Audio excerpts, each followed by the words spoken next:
Greetings, Tube of Views! It's Yellowbelly here, and you can probably see my guest there on camera next to me. It's the one, the only, Shaun Neary. Evening. Right, people in the chat, can you just give us an update that you can hear us all okay, that the levels are good? Just give me a quick shout in the chat. That'll take about 20 seconds to go through before people actually... Let's have a look. Sounds good here. Thank you, Craig. Thank you, Andrea. Andrea, good to see you. The backbone. Yeah. Everyone can hear me all right? Yeah, I think they can. Yeah, all levels seem good. Well, here we go. Oh. Another Retro Recollections. And this week, as we said, we've got the one and only Shaun Neary. He's a legend in his own lunchtime. Even so, the man who has some very, very strange shaving habits, I have to say, if you saw the videos last week. Only around you, Phil. Only around you. Yeah, but we had, yes, can hear you both as well, Shaun. Brilliant. So we've got quite a few already in. Let's have a look who we got in. Who have I got to say? Oh, of course, Craig was first in. I should imagine Craig's your personal little stalker. We've got Pete Walker. We've got, of course, the one and only Andrea Wyatt. We've got just scrolling through. Brian Hooper. Good evening, Brian. Good to see you. Texie88. Good to see you, matey. CBC Game Reviews. Good evening, everybody, and especially Shaun Neary. He says, I don't normally watch these streams, but I'm looking forward to this one. That's a lie. That's a lie. That's a lie. You're always on here, mate. You're always on here, you little stalker, you. Excellent. Beardo, how's the old laptop going, matey? Beardo's going to start streaming soon himself. He's just stolen my idea of using a laptop for streaming and bought the identical one. If he grows his hair as long as mine, I'm going to start getting worried. Just after seeing there, Phil, Zypho just come in. Since when did Zypho start learning Irish slang? Who invited that gobshite Neary? That's very much an Irish thing. It is. When did he start learning Irish slang? Indeed. We've got the gorgeous 8-bit Rachel. Hello, sweetheart. Hope you're getting ready for our video series on the old Cluedo that we're doing, the remake. It'll be good. And yeah, just scrolling through. Yep, there's Zypho, Brian Hooper. Yep, and Kate. Hiya, Kate. How's it going, Kate? Good to see. Right. Yay! Right. Well, the gang's here. The gang is here, which is awesome. Now, yeah, it's going to be a relaxed evening. We're not going to stick to the script as such. We'll just see where it takes us. Hiya, Kev. I hope not, because no one gave me a streak to run off. And we're just going to chill, relax, and like we're sat in the pub with our mates. And if you've got any questions for Shawnee, Andrea, if you can just make notes of those. God, I've just called you Shawnee. I just realised that's from Andrea, because she calls you Shawnee. Shaun is fine. Yeah, so I'll call you Shawnee. Please don't, I hate that name. I'd be like calling you Philo or Philly or something like that. Oh, God. There's a turnaround, Zypho. I like that T-shirt, John. Usually it's me that admires his shirts. Yeah. Oh, yeah. We've all have various now. No, I don't, Yellowbelly. 8-bit Rachel says she's waiting on the rest of the costume to arrive. Brilliant. I don't. Yeah, what we're doing is, and Andrew's going to do it when she's ready. We are helping out on a video for Steve W. His channel, and we're all he's doing Cluedo, and we're going to do the characters. So we're buying all the gear and everything, which is going to be have a laugh. Yeah. Are you going to do? So which one are you going to be then? You going to be Professor Plum? No, I'm Colonel Mustard. Colonel Mustard. What's you? You and Mustard, I don't think necessary. I don't think Mustard look too good on you. It might clash with your hair there, Phil. Well, no, I'm gonna tie it all back and stuff like that, so it's not visible. And I've got all the clobber, the monocle. I've got a pipe. I've got all the gear. Yeah, got a tash. Yeah, got everything sorted. So it's gonna be awesome. It's gonna be awesome. Yeah, sounds cool. Yeah, got lots of things planned, guys. Let's give you some quick updates. Just quickly before we settle in with Shaun. Updates on the book. I have a printer lined up now, a guy to do the printing. The book will be hopefully completed by myself and Andrea over the next few months. Then we're going to go through the editing stage and add, take away, that kind of stuff, and just go through it. Then it'll be sent off to the printers, and I'm going to run a test print of 20. He said he can do that for me, and then I'll see what the quality is like and all that. He's going to send me samples as well. So that is still on the go, which is awesome. What else is on the go? This series obviously is still on the go, guys. Those who haven't sent in their lists, get it done. I'm looking at you, Zypho, still. Kate. Sorry, come on. It only takes 5 minutes to fill the thing out. Yeah. Although it took me about a month to submit it, to send mine back, although that was because I actually thought I'd already done it. So so yeah, that's still on the go. This series is still going good, and I don't want to stop it. I've got a few more things in the pipeline, things that Zypho knows about, and Novabug and a few others that I've spoken to. More on that. I put in my Discord, I want everybody's top 5 CPC game loading screens or tape covers. Now, if possible, yeah, if you can please put it in. You don't have to put the pictures on, just put a list of 1 to 5 if you want of what they are. It's for a future project that's coming up, and yeah, it'll be. If Dragon awesome. Ninja isn't in that, if Dragon Ninja is not in that, then we've got a lot of blind people out there. Yeah. Well, I just see your Icardi. Yeah, it's one of the most beautiful loading screens the Amstrad ever had. Yeah, Icardi Warriors is one of the funniest. It's like a animation. It's like somebody had smoked way too much weed and figured, yeah, that looks good. Let's get 2 Rambos completely off their face on this one. Yeah, and what was the other one? I was laughing at, which would be funny. Way of the exploding fist, that agonizing face. Oh no. You know, it's a really good one, actually. I touched on this on Zypho's stream on Friday night. Shaolin's Road, because like the Shaolin ninja looks like Freddie Bloody Mercury. Oh, even better. Like, I mean, that is like that moustache, like on that loading screen, is a sight to behold. Yeah. So yes, please, folks, put your top 5 favorite game loading screens for the Amstrad CPC.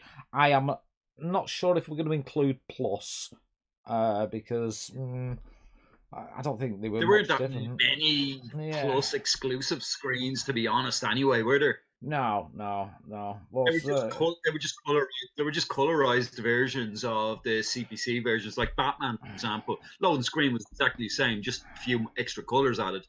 Yeah, exactly. So yeah. So please, guys, it's important for the future project that is coming off. And the project will also be for charity. So please, guys, it's going to help me out. Great guns. All right. So, hiya. How's it going, Shaun? Yeah. Where are we going with this? We're just chilling now, mate. We're just chilling. I've done the community bit. I've done the community. Oh no, there's one thing I've forgotten, mate. There's one thing. Okay. Now, I know Andrea's actually in the chat. Now, you know Andrea as well as I do, mate. And I'll be dead honest, mate. I'm getting a bit... better than I do, but I know her a while. Yeah, I'm getting a bit concerned, to be honest, about her. She's really What's she starting gone to. and done? What's she gone and done? Well, I tried talking to her the other day. I'll tell you what. I'll play you the video. I'll play you the video. This is all I got on the conversation, and it's starting to worry me a bit. Uh-oh. Uh-huh. Was she sleeping? Uh-huh. Uh-huh. Uh-huh. Oh, she's awake. Uh-huh. Uh-huh. Uh-huh. Uh-huh. Uh-huh. I gotta give her credit. That's some very well-conditioned hair. Uh-huh. Uh-huh. Uh-huh. Yes. Uh-huh. Uh-huh. Uh-huh. Uh-huh. Yep. This is Andrea being speechless. Uh-huh. Uh-huh. Uh-huh. Uh-huh. What we need to do is you need to get that da da da song. Yeah, well, I was thinking I was thinking more along the lines. I was thinking more along the lines of voulez-vous.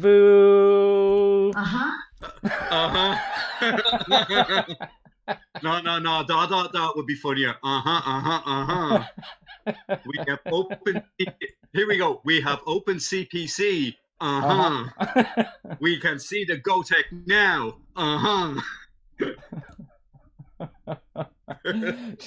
Sorry, Andrea. Sorry, honey. That's the way she likes it, apparently. Did you catch it? I was just going to say that's what Man Shovel said. So yeah, Pete can rest easy this week. He's not the subject of my humour. But anyway, yes. Oh yes, that's definitely a yes. I gotta spend the next few months watching my back now, knowing what Andrea will end up, stinging me with now after this. Yeah. Right. Anyway, you don't piss them off north of the border up here. Proper old fishwives, are they? Oh, right. Quick question before we start on the food stuff and the first part of your thing. You said just as we were about to go live, Shaun was reading the chat, and Craig put in "Dang my Poons." Oh. So can you explain it? I can try. I'm not sure why I was like I know why. I don't know why it is stuck for 2 years. But what happens is when you finish Cobra, which is one of the worst video games on the Amstrad ever. I mean, and the Spectrum version is quite playable, but the Amstrad version is it's so bad that basically when Amstrad Action reviewed it, the total comment on it was Cobra's the disease, switching off's the cure. Which was a ploy on the subtitle for the movie poster, which was "Crime is the disease, he's the cure." So Amstrad Action said Cobra's the disease, switching off's the cure. It was that bad. But when you finish the game, it ends with basically saying "Dang my Poons." And we were trying to figure out, everybody spent about 10 minutes in the chat after Zypho finished the game, trying to figure out what the hell what "Dang my Poons" meant. And I think I was the first one to come up with it. It was I think it was either South African or Australian or something like that. I can't even remember what it's about now because it was 2 years ago. But for whatever reason, ever since then, anytime I come into the chat, that's how I get introduced. I have no other explanation, but that's where it came from. Not as funny. It's not as funny as it comes up, but what I just find humorous is why I still get stung with it 2 years later. Zypho's only clocking it now.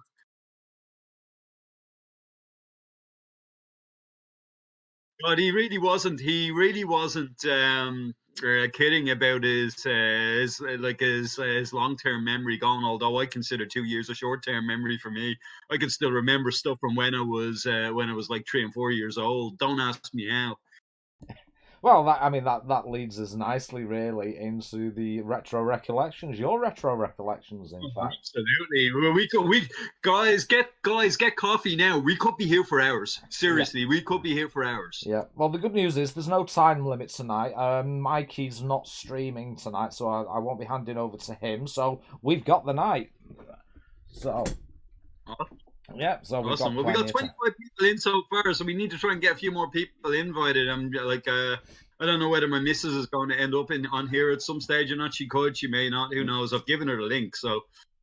Yeah, no dramas. No, this is my usual count, to be honest. Between 25 and 35, I usually get. Viewers, yeah, and it's how I like it. I'll be dead honest, because I can keep an eye on the chat then, and you know, you're not overloaded. Yeah, because when you go on these big streamers like, you know, Zypho, and the chat just flies by. You can't keep up with it. So I'll actually give Zypho his props. You know, like, I mean, I think it's like I'm pushing 3 years now, like viewing that stream, and like to be able to see that grow and grow like over the years. Like I can remember when you didn't have to scroll back through the chat every 2 seconds. You know, yeah. It's grown so much now, you know, and like, I mean, like, credit to him, you know, he's done a really good job promoting it, building it up. Like, I remember when the streams used to only last about 2.5 hours. Yeah. Now we're working on. Go on for 6 hours. Yeah, we're on days now, aren't we? I'll fall asleep. I usually fall asleep. I'll be dead honest, and Zypher knows this because of my work schedule and my work patterns. But there's been a few times that I've fallen asleep and then woken up in the morning and it's still going. Oh God!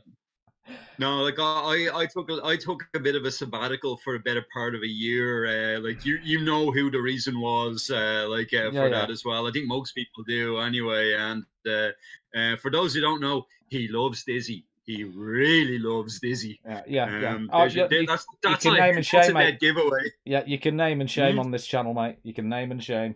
Yeah, I'd be afraid I'd jinx it. Yes, we're talking about Roland Footlong. Roland Footlong. Yeah. Oh, and God. Funnily enough, I remember. Pewter Footlong. Yeah. We ended up, me and Shaun, making a drinking game. Oh yes. Do you know where I was when we made that up? Go on. Do you know actually where I was when I started making that up? I was in a bar around the corner from Tree Arena, because we were basically. I got to the place early, but I was going to the Def Leppard gig. The Tree Arena in Dublin. And I was in a bar and I had a couple of drinks before I left. So, like, I mean, I was tipsy, put it that way. I was merry. And I just came up with the whole, you know, like the amount of stuff that he just kept saying. Says like, it could be so easy to make a Patrick Furlong drinking game here. It's almost too easy. He's made it too easy. But the thing about it is, if we and that was only within 2 minutes of stuff that we did together. If we really put effort into that, if you were to play a Patrick Furlong drinking game and watch a stream with him, you'd be dead within 20 minutes of drinking. That's true. It's true. You would need to be in your local hospital getting a stomach pump. The first time we played that properly, I got a load of JD and a load of Jack Daniels in, and I was. Jeez, you actually fucking played it. Yeah, and I was fucking hammered. I was absolutely hammered when we were doing it. Oh my God. You numpty. It was meant to be done as a joke. You could kill yourself playing that. Oh, happy days. Part of me misses it. I'll be dead honest. Part of me misses those days, but not to worry. So, Shaun, I want to take you even further back now. I want to take you back to those times when, as a child, you used to live on what we all lived on. We didn't have proper food. We lived off sweets. We lived off chocolate, mainly. I've got a couple of adverts here, mate. Maybe these will stir the old memories. So I'll play the first one, and it should you'll see it on your screen in a bit. Now, I remember this advert. Oh, Turkish delight, full of Eastern promise. The sexual tension in this video was amazing. Yes. I actually hated the chocolate, but I loved the advert. Oh, I love the chocolate.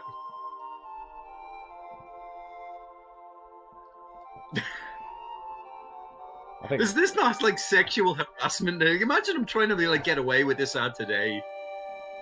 Oh, I know.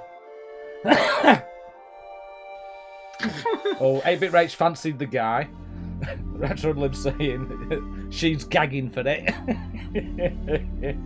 Yes, you can say those things on my channel.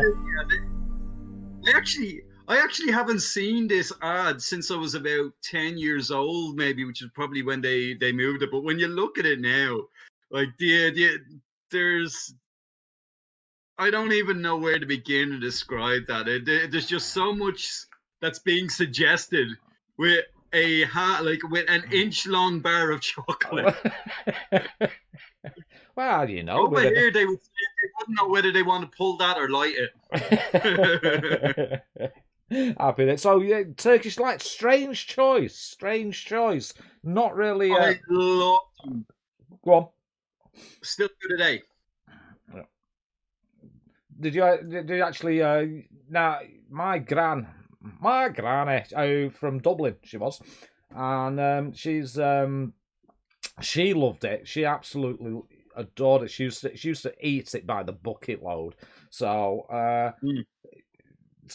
you know, I'm not going to say is it an Irish thing, but it's it's strange for the child to like it because it's quite a strong taste, really. The actual middle bit.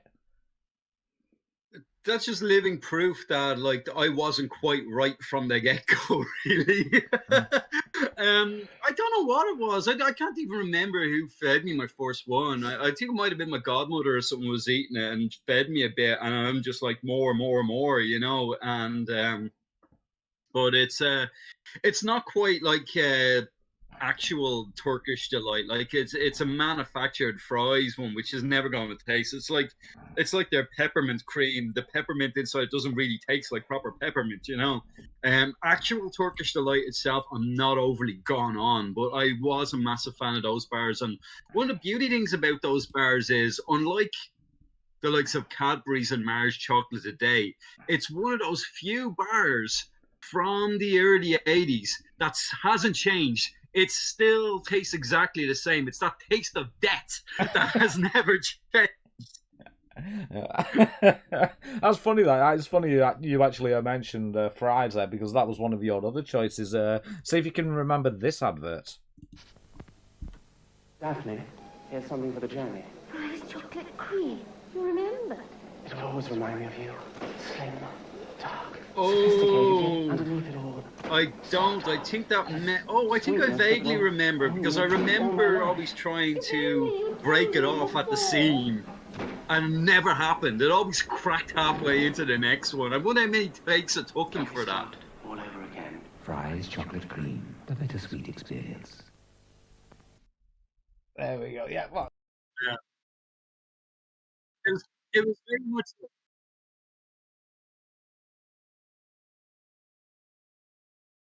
I like them both, but like, I mean, like at the time when that would have come out, you know, like, I mean, I think I would have been 4 or 5 years old, so we're looking at 81, 82, and you know, like, so the peppermint one was a long way away, and so like for that one, you know, yeah, right, like, I mean, it was the fact that, you know, I'm not a massive fan of Cadbury's chocolate. Never was. I find it too sugary. You know, I was always more of a dark chocolate kind of guy. Still am to this day. And yeah, you know, it's like, you know, so the fact that, you know, it didn't taste like Cadbury's crap means I'm gonna like it. Yeah. Like, essentially, you know. Yeah. Was that Brian saying?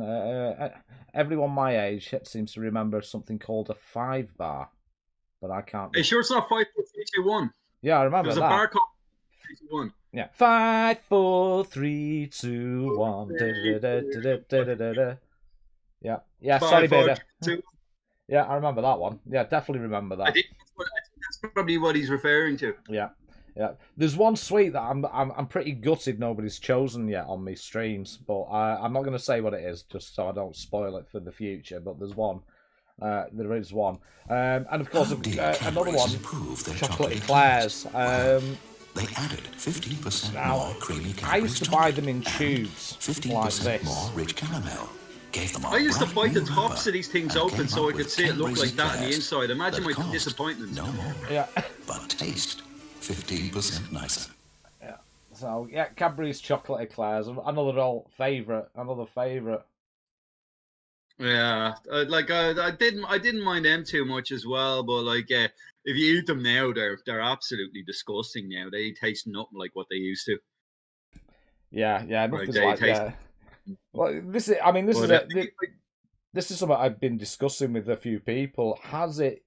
Do they taste the same? But because we've got older, our taste buds have changed, or no, our taste buds haven't changed. Like I say, the fries Turkish delight tastes exactly the same. They've changed all the recipes. Like I mean, Cadbury's got sold to some company which name I can't pronounce, Mondelitz or something like that. And they threw all sorts of completely changed everything. Threw a Recollections sweetener or stuff into it or something like that.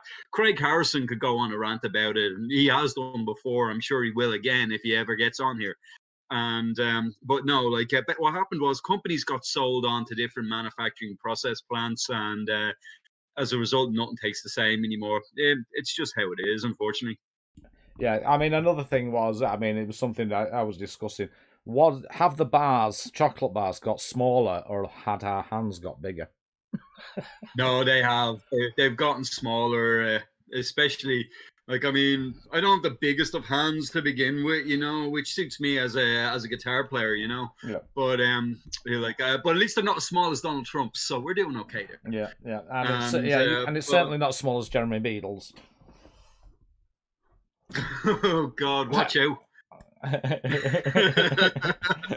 Watch out! But no, the portions have definitely gotten smaller.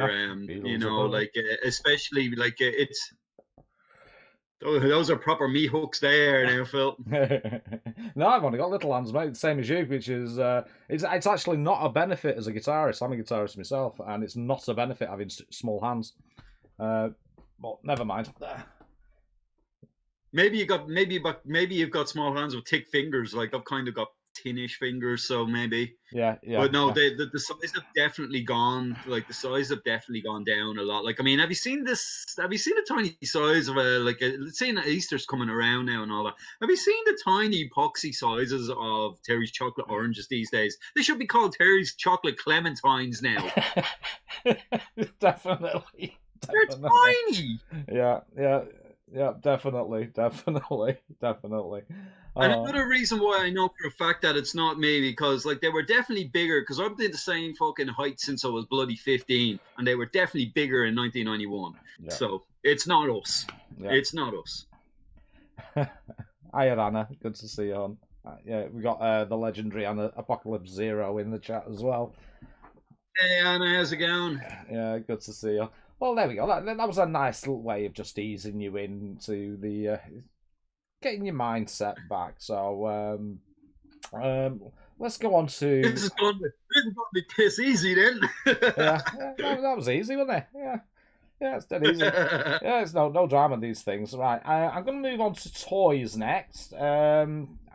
I'm going to look now. You chose, and I forgot to download the images, but they are there. I don't know if you can see. Andrea did the backdrop, and she's got a few of your favourite toys up there, on there. And one of them was the Matchbox Garage. Oh, the gear shift garage! That thing was awesome. I don't even know if there was a television advert for that or anything like that, but I remember seeing it in the Argos catalogue. So tell me your memories of that. What was so special about that toy? Beardle's blind because he thinks he can see Mask. Yeah, tell me your memories of that toy then, when you got it and things like that.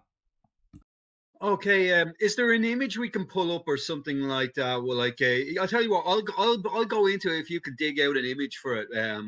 Although I don't think there were many when I was looking for it, because I was looking to show someone. But basically, it was a garage that had five functions, if I recall correctly, and it was powered by one or two like AA batteries that went into the gear stick. But at the top of the garage, there was a gear stick. One end operated like a lift for like for a mechanic to go under. Another one operated a garage door. Another one operated a petrol pump, and I think the other one operated a oh god, because we're going back a long time now. But it was, like, I mean, it was for a Matchbox garage, it was so ahead of its time. And I think I got that for Christmas 1985. So I would have been 9 years old at the time. And but it was awesome. I killed like, I mean, there was a ramp that went up one. The car wash is what the other function did. And so like there was a car, like, I mean, it was pretty much a multi-function garage, but because it was all battery operated, I think it was one of the first ones. There was another one that came out before it, which name I can't remember, which like you could have 3 cars in a lift or something like that. But I was a massive Matchbox car collector at the time. Like, I mean, I had hundreds of the bloody things. My mom used to get me one once a week, because they were like 99 pence or something at the time, which was a lot of money if you're broke ass in 1983. And yeah, like, I mean, I lived before my Amstrad came along. I lived for my Matchbox cars. Absolutely, had so many of them. Rolls Royces, Corvettes, Pontiac Firebirds. Oh, here's the images now. So you can see you're grand. You can see the gear stick there. So you can see the way they all have numbers on them. All the items on them. So the lift has got number 1, number 2, number 2 is the garage door on the right of it. Number 3 is the car wash, and number 4 is the petrol pump. So whenever the battery was stored inside the gear lever, and whichever direction you moved it in, it controlled the car wash, the garage door, the lift, or the petrol pump. And, it was just one of those things that was just really, really, it was one of those things that was ahead of its time. The bit that sucked the most about that is the plastic road that you sat the garage on. It never sat straight on anything. And the cars would just, I don't know, they just wouldn't like drive properly on them at all. It was like trying to drive your wheel your Matchbox car over a plastic Mack or something like that. It just sucked. Mine went in the bin within a day.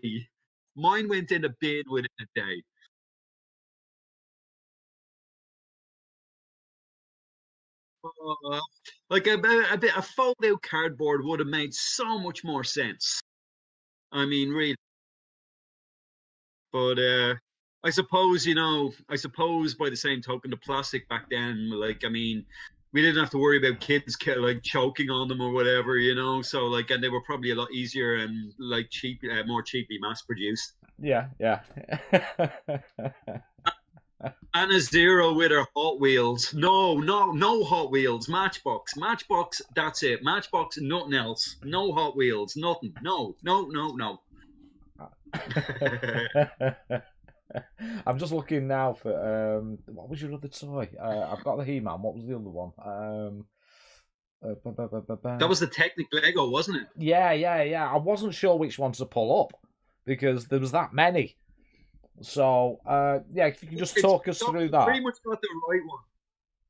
Yeah, basically, it was like the Technic Lego, I think, came out around the same time, 83, 84. And it was pretty much ahead of its time as well because there was pneumatic power for some of the parts, like for the engine and stuff like that. Yeah. So it was kind of like a little air pump, I think it was, or something like that. And so it was just one of those things where instead of just getting a box of it and making what you want, you literally had to make it as is. And to me, that was my introduction to, the art of Lego. Because if you'd have told me now that Lego would still be a massive thing, here we are now in 2021, I would have told you no way. Like, I mean, it would have been phased out by the mid '90s or whatever. But it's still going. There's still loads of people doing Lego stuff. Like you see like Lego Death Stars and Millennium Falcons and all that. It's crazy. Yeah, I mean, what's crazy is the prices of these things online now. Fucking Jesus! I don't know if you've looked on eBay for some of these old retro toys. Oh my God, the pricing. Well, that's it. Andrew Peacock mentioned there in the chat there about the Tonka trucks. Have you looked at the price of Tonka trucks on eBay? Yeah. They go for some serious amounts. Yeah. Triple figures, some of them. Yeah. Yeah, absolutely crazy. But yeah, Lego's expensive, and you don't seem to get a lot now. I remember when my son was born, and obviously I wanted to relive my youth through him, so I bought him Lego, and I was so disappointed that you buy a box of Lego and you got about five pieces in it. I was like, what the fuck's this shit? It's kind of like the packet of crisps and the chocolate, you know. Even with the things of Lego now, like you're paying for mostly air. It really has become the sign of the times, hasn't it? It has, yeah, definitely. Yeah. So, sorry, Beardo. What I tend to do is I mute my mic when somebody's talking to try and get rid of the echo. It's an issue I have, so sometimes I forget to switch it back on. You need a new mic as well, like Craig Harrison did. Yeah, but not to worry. Now, I shall start playing this one. We can just talk through it, really. I think everybody will know these. So, what did you have? What do we have here? I had both Prince Adam and He-Man. I had Skeletor, I had Merman, and I actually didn't have that many. There was someone else I had, and I can't remember his name, but I only had about 4 or 5 of them or something like that. But I had both Prince Adam and He-Man, and I had Skeletor, I had Merman, and there was another one. I wish. Prince Adam is pink. It wasn't pink. It was more like purple, like purple velvety type of deal. It wasn't pink, from my recollection, anyway. Yeah, I got recollections of these toys again. My mate, I had one of those rich friends that seemed to have everything. So all did. Yeah, my parents didn't have to buy me anything because they just sent me to his house to play with his toys. Which my dad was happy about because he could spend his money on playing golf. But I had. There's nothing. I remember playing with Man at Arms, and because it was his toys, I wasn't allowed to play with the good ones like He-Man. And but what was the other one now? Beastman, and was it Merman with the suction cup hands? Beastman was the other one. Yeah, Beastman. Yeah, and you had oh yeah, Trapjaw. There was Trapjaw. I remember that. Sorry, they keep coming up, and I'm starting to remember them now. Yeah, they're all coming up here too. Yeah. So yeah, there was Trapjaw, but was it Merman who had the suction cup hands? He had something about his hands that were like discs. Yeah, I never stuck. No worries, Andrew. Good night, mate. He had cup hands and it never stuck. Yeah, didn't stick to anything. Yeah. But no, it was happy days. Yeah, that's Beastman. Oh, was that the He-Man that had a dent in his chest that was with the swing back that could put a dent in the chest? Yeah. Oh, the simple things we used to get pleasure from. Just have it so he puts a dent in it. You remember the Hot Wheels cars that did that as well? They had the dents in the bumper after they crashed as well. They came out roughly around the same time. Whatever technology they used, they must have found out a cheap way to do it to manufacture in a toy sense. Battle Damage He-Man. Thank you, Man Shovel. Oh, thank you, mate. Yeah. Battle Damage, yeah. Yeah, that was the good thing about them. They just add something. It was like Action Man. They just add something to it, and you'd have to buy that one just to have it. It was. Oh God, Orko was released as a figure. I actually didn't know that. I certainly never saw it. Yeah. I still remember where I got my Prince Adam figure. because it was my first time ever visiting the UK in 1986 when I was 10 years old. Stockport-on-Tees, Toy Master there. I got my Prince Adam figure. All right. I had a relative that lived there, you know, like it was only a few months before I got my Amstrad actually. Yeah. And all of it, like once that came along, all the toys were just they sat in a box for years and then given it to some neighbour's kid or something like that. I just never used them again once the Amstrad came along.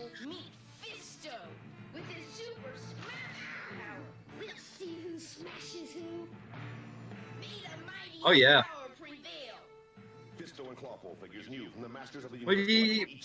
Well, they're going right on eBay is a fortune. Whether they're actually selling or not is a whole other story. How many of these ads did you like combine together here? We're gonna be watching a like montage of like Master of the Universe figures. You might be muted again. People are saying that they can't hear you. Figure is new from the Masters of the Universe collection. Professional outfit that we have here. Oh, proper professional, me. Yeah, sorry about the muting. Sorry, guys. Yeah. I'm just looking on eBay now to see what they're going at. You can pay He-Man Master of the Universe. Just his axe is going for a tenner. Just the little plastic axe. Fools on their money easily parted. Yeah, that's 2019. 60 quid. 60 quid. Yeah, they're a lot of them. There's a yeah, they're about some of them are really Prince Adam. 25 quid, buy it now. Do these come with a cure for cancer? What, these? These are. These are my cure for cancer. It'll give it me quicker, and I don't have to worry about it. Oh God! Believe it or not, I actually don't smoke. It was just one of those things I never took up. Never. Yeah. So did you have Battle Cat? Did you have Battle Cat? I didn't have Battle Cat, and I didn't have Grayskull or any of the big fancy, any of the big fancy dungeons that got sold. No, we weren't that rich, unfortunately. Yeah. Like those things weren't cheap at the time either. Even when if you go back, you can Google them, go back through you can find old Argos catalogs. You see the price of them, and you think of them, and you think they might look cheap, but people forget to adjust for the rates of inflation. Yeah. But at the time, it was like they were still really, really expensive. And in Republic of Ireland at the time, we didn't have an Argos. We really didn't get Argos here until the early 90s, I don't think. So we had to go, we had to do trips across the border up to Neary, if we wanted to get stuff out of Argos. And there'd always be busloads of people from the Republic going up to Neary, and they're wondering why these big men with guns are at the border. What's going on here? Andre can tell you more about that.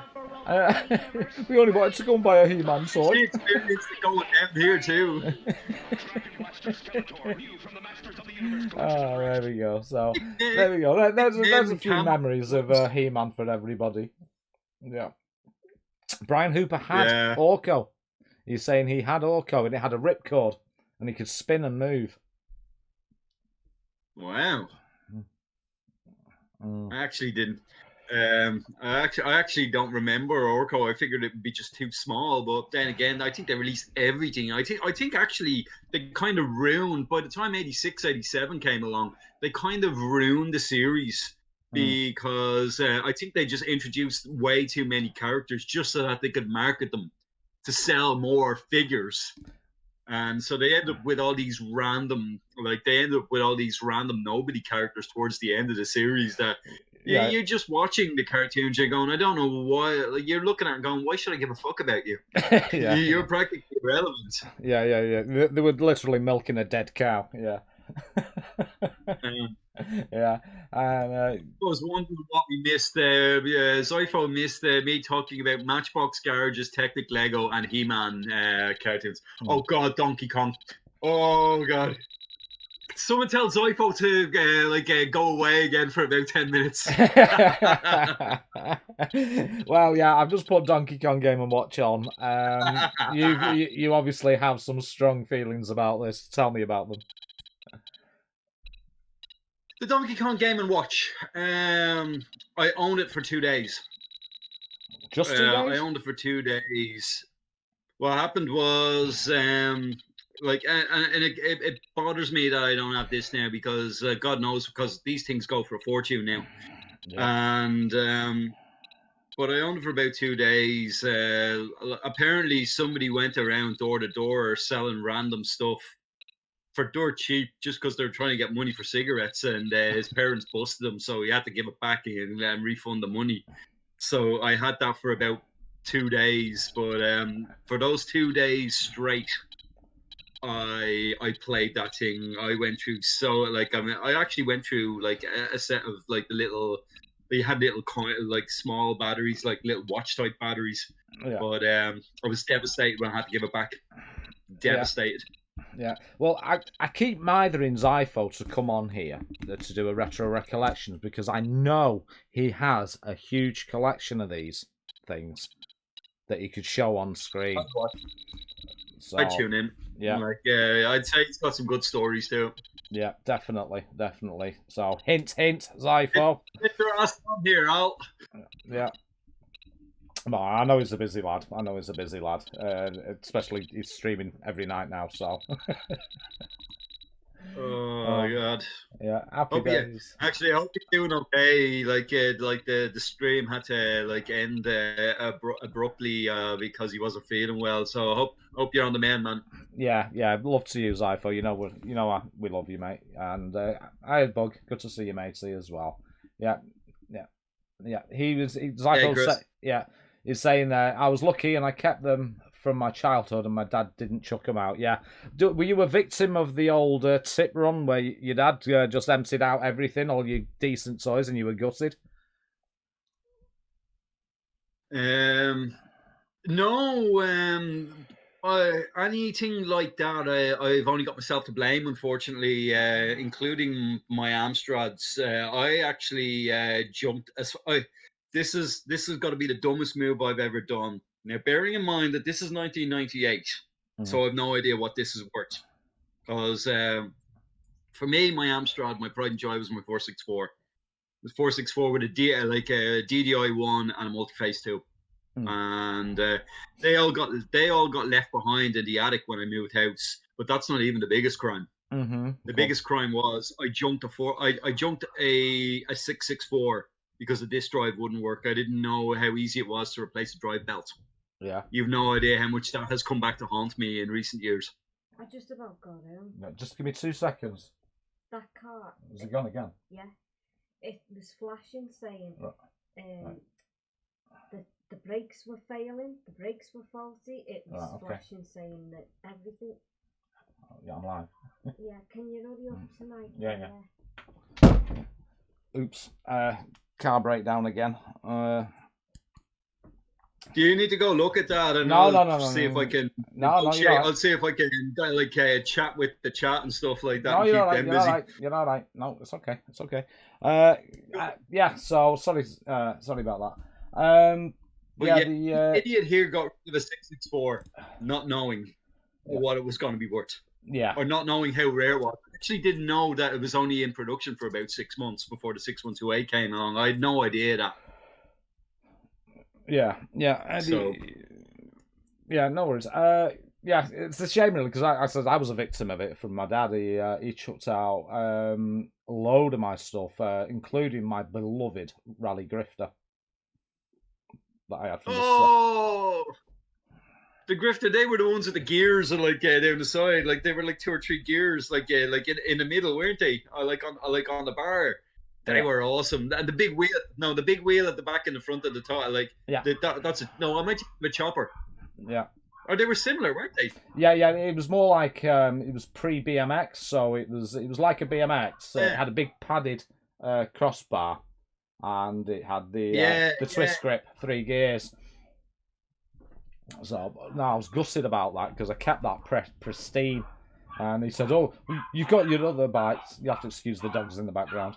They're going a bit nuts. Yeah, we're going nuts because Mum's home. And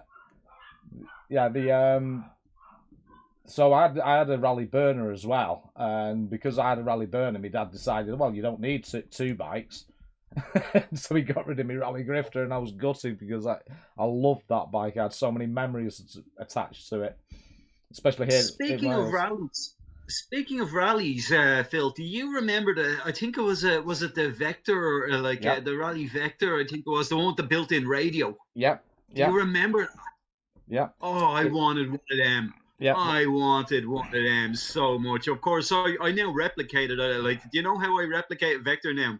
I have a Bluetooth speaker on on a bottle cage on the handlebars, so I just listen to my tunes whenever I'm cycling around now, because at least I can still hear the traffic coming, especially with the amount of traffic that's going around in Dublin City, even during COVID times.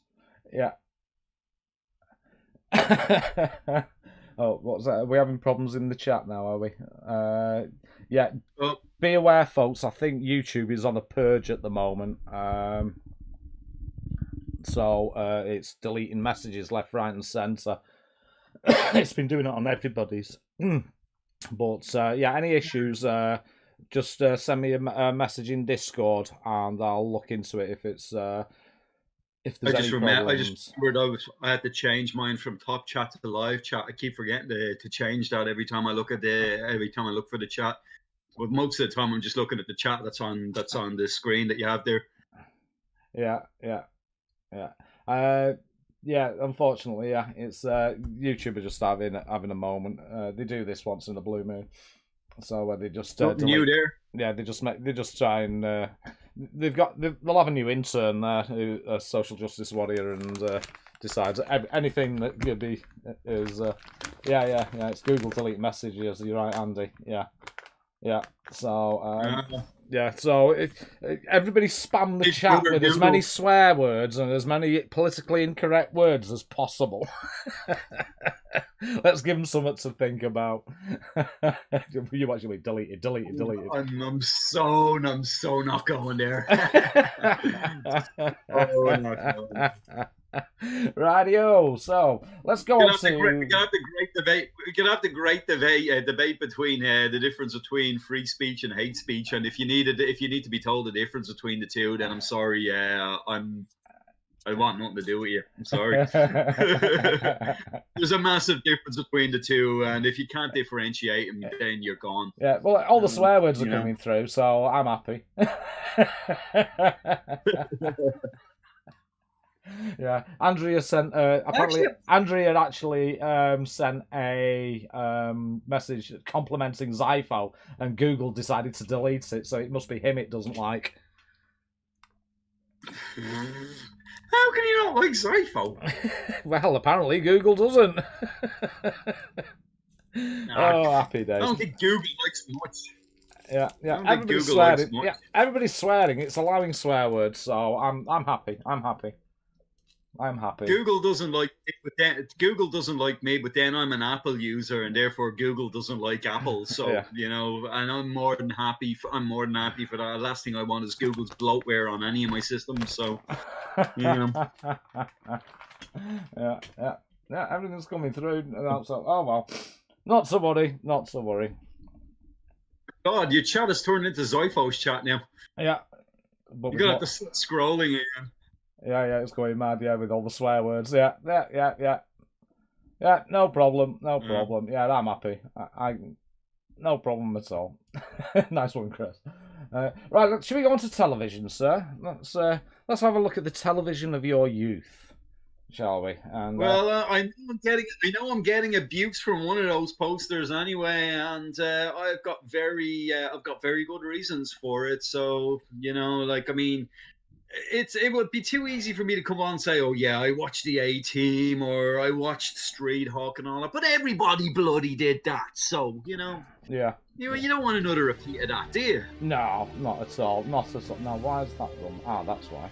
I'm going to move over to big screen, and hopefully Terrahawks, it'll work for me. Yep. Let's have a look. I got a blank screen here. Here we go. So it should be starting now on big screen. I've deliberately turned the sound down.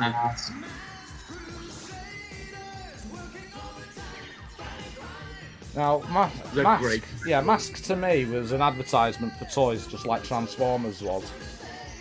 It was just one big. Absolutely. Yeah. So, what's your memories of this show, mate?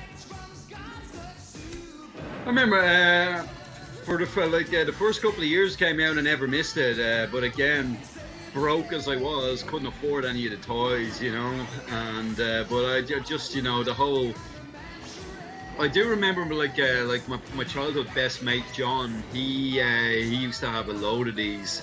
Like he had the truck with a spring-loaded rocket on it. You know, there it is there, and like I mean, yeah, like you could tell that, you know, this was one giant advertisement for toys. Well, it was a good cartoon. I preferred it over Transformers. I mean, I couldn't get into Transformers at all. I know I'm probably going to get hung or I'm going to lose. Look, I'm not going to say I'm going to lose coolness credibility because I never had that to begin with. But it's but I always took this way over. I don't know. It was like Transformers was aimed like at diehard Transformers fans, kind of like Star Wars. You know, you either got it or you didn't, and. There was kind of almost like, I've always found with the likes of Star Wars when you're a kid, it wasn't very well, and it still isn't to this day, it wasn't very welcoming for newcomers. And I found Transformers was a bit like that as well. It wasn't very welcoming for anybody that was interested in getting in. Whereas anybody that watched Mask, you didn't have that issue, you know. So it was easy to get into it. It was easy to meet people who were into it as well. Now, just coming from a child's perspective here. And, you know, and... yeah, I just found it a lot more. I just found it a lot more enjoyable. And for the first couple of years, I didn't miss it at all. But again, once the Amstrad came into the picture, it was, you know, bye children's television for the most part. Like, I mean, I was literally glued to that Amstrad once I got it just before Christmas '86. Yeah. But here's another one you chose. Yeah, I watched this religiously. This used to be, we got the Sky channel in late '86, like on Cable Link, which was like, you know, the Irish television provider at the time.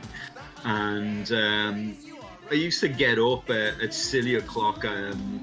Even like, I mean, it was one of those motivations to get up and just leave my mom in bed for a bit. Then when I was getting myself up for school. Set the alarm for 6:30 in the morning and watch the DJ Cat Show religiously. And but this would also be on weekends as well. And but just great.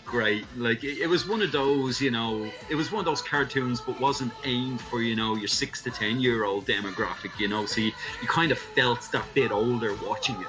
Yeah.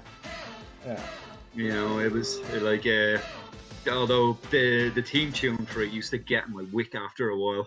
Yeah, I have to say. Yeah. It does get annoying. It does get annoying. I have to admit that. I have to admit it does get annoying. But it was a cool cartoon. But the cartoon itself was actually pretty cool. So another one that I didn't miss for a while until I think I started tuning out of that when I stopped getting up out of bed early. Yeah. CPC Game Reviews, like, I don't remember this cartoon at all. Probably because you didn't get up at 6:30 in the morning to watch it at 7. Yeah. Yeah, it was on very early in the mornings. Yeah, he started school at 9 and he used to get up at 1:45 and then have to race to get to school, probably. Hey Phil, check it out. Zypho's just got a mind blown moment. He's only just discovering now there was a pole position cartoon. Oh well, there you go, mate. There you go. You got something. Every day's a school day when Neary's around. Yeah. Yeah. Hey, maybe I should just turn this around and put a proper, distinguished gentleman's school teacher type of deal. Yeah. And now for today's lesson shall be. Yeah. Today's 90s lesson is. Yeah. So again, I mean, I know a few people in the chat and have been on the show before, but know this. But I went through a phase of I bought all the DVDs of all the old TV shows I used to watch, And what I did was I forced my then 5-6-year-old son to sit and watch them all. Oh God! Yeah, he wasn't impressed. He wasn't impressed.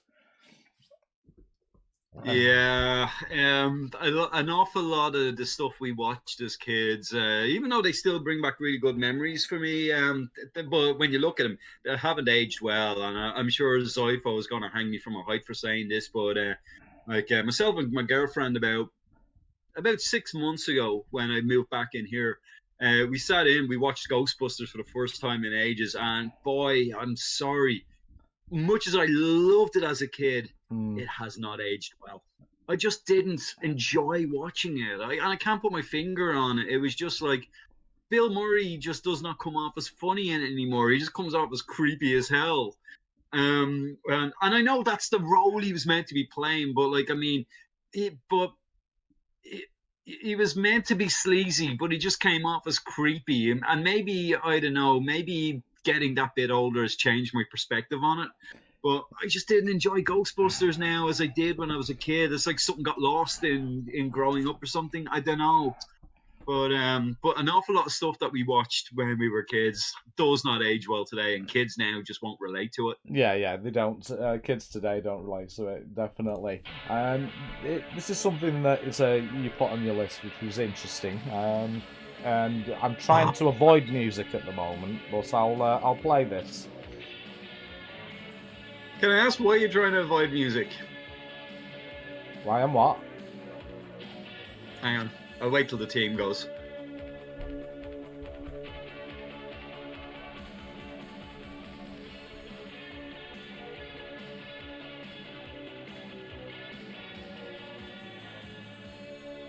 So yeah, Phil, why are you trying to avoid music? I'm trying to avoid a lot of stuff. I'm turning it right down because I actually had a stream stopped by YouTube. Oh, I get you. Yeah. No, that's you'll be safe with that one because it's basically a knockoff of the Cult's She Sells Sanctuary. So it's not an actual. You won't get done with copyright on that one. It's a knockoff. It's not a real tune. So you're fine with that one. Yeah. What I find is I did a show the other. Although free media run it, you're screwed. Yeah, I had a TV show, Blackadder. And I had Blackadder, and I got stopped on that one. Just the intro of Blackadder and Monty Python's Flying Circus.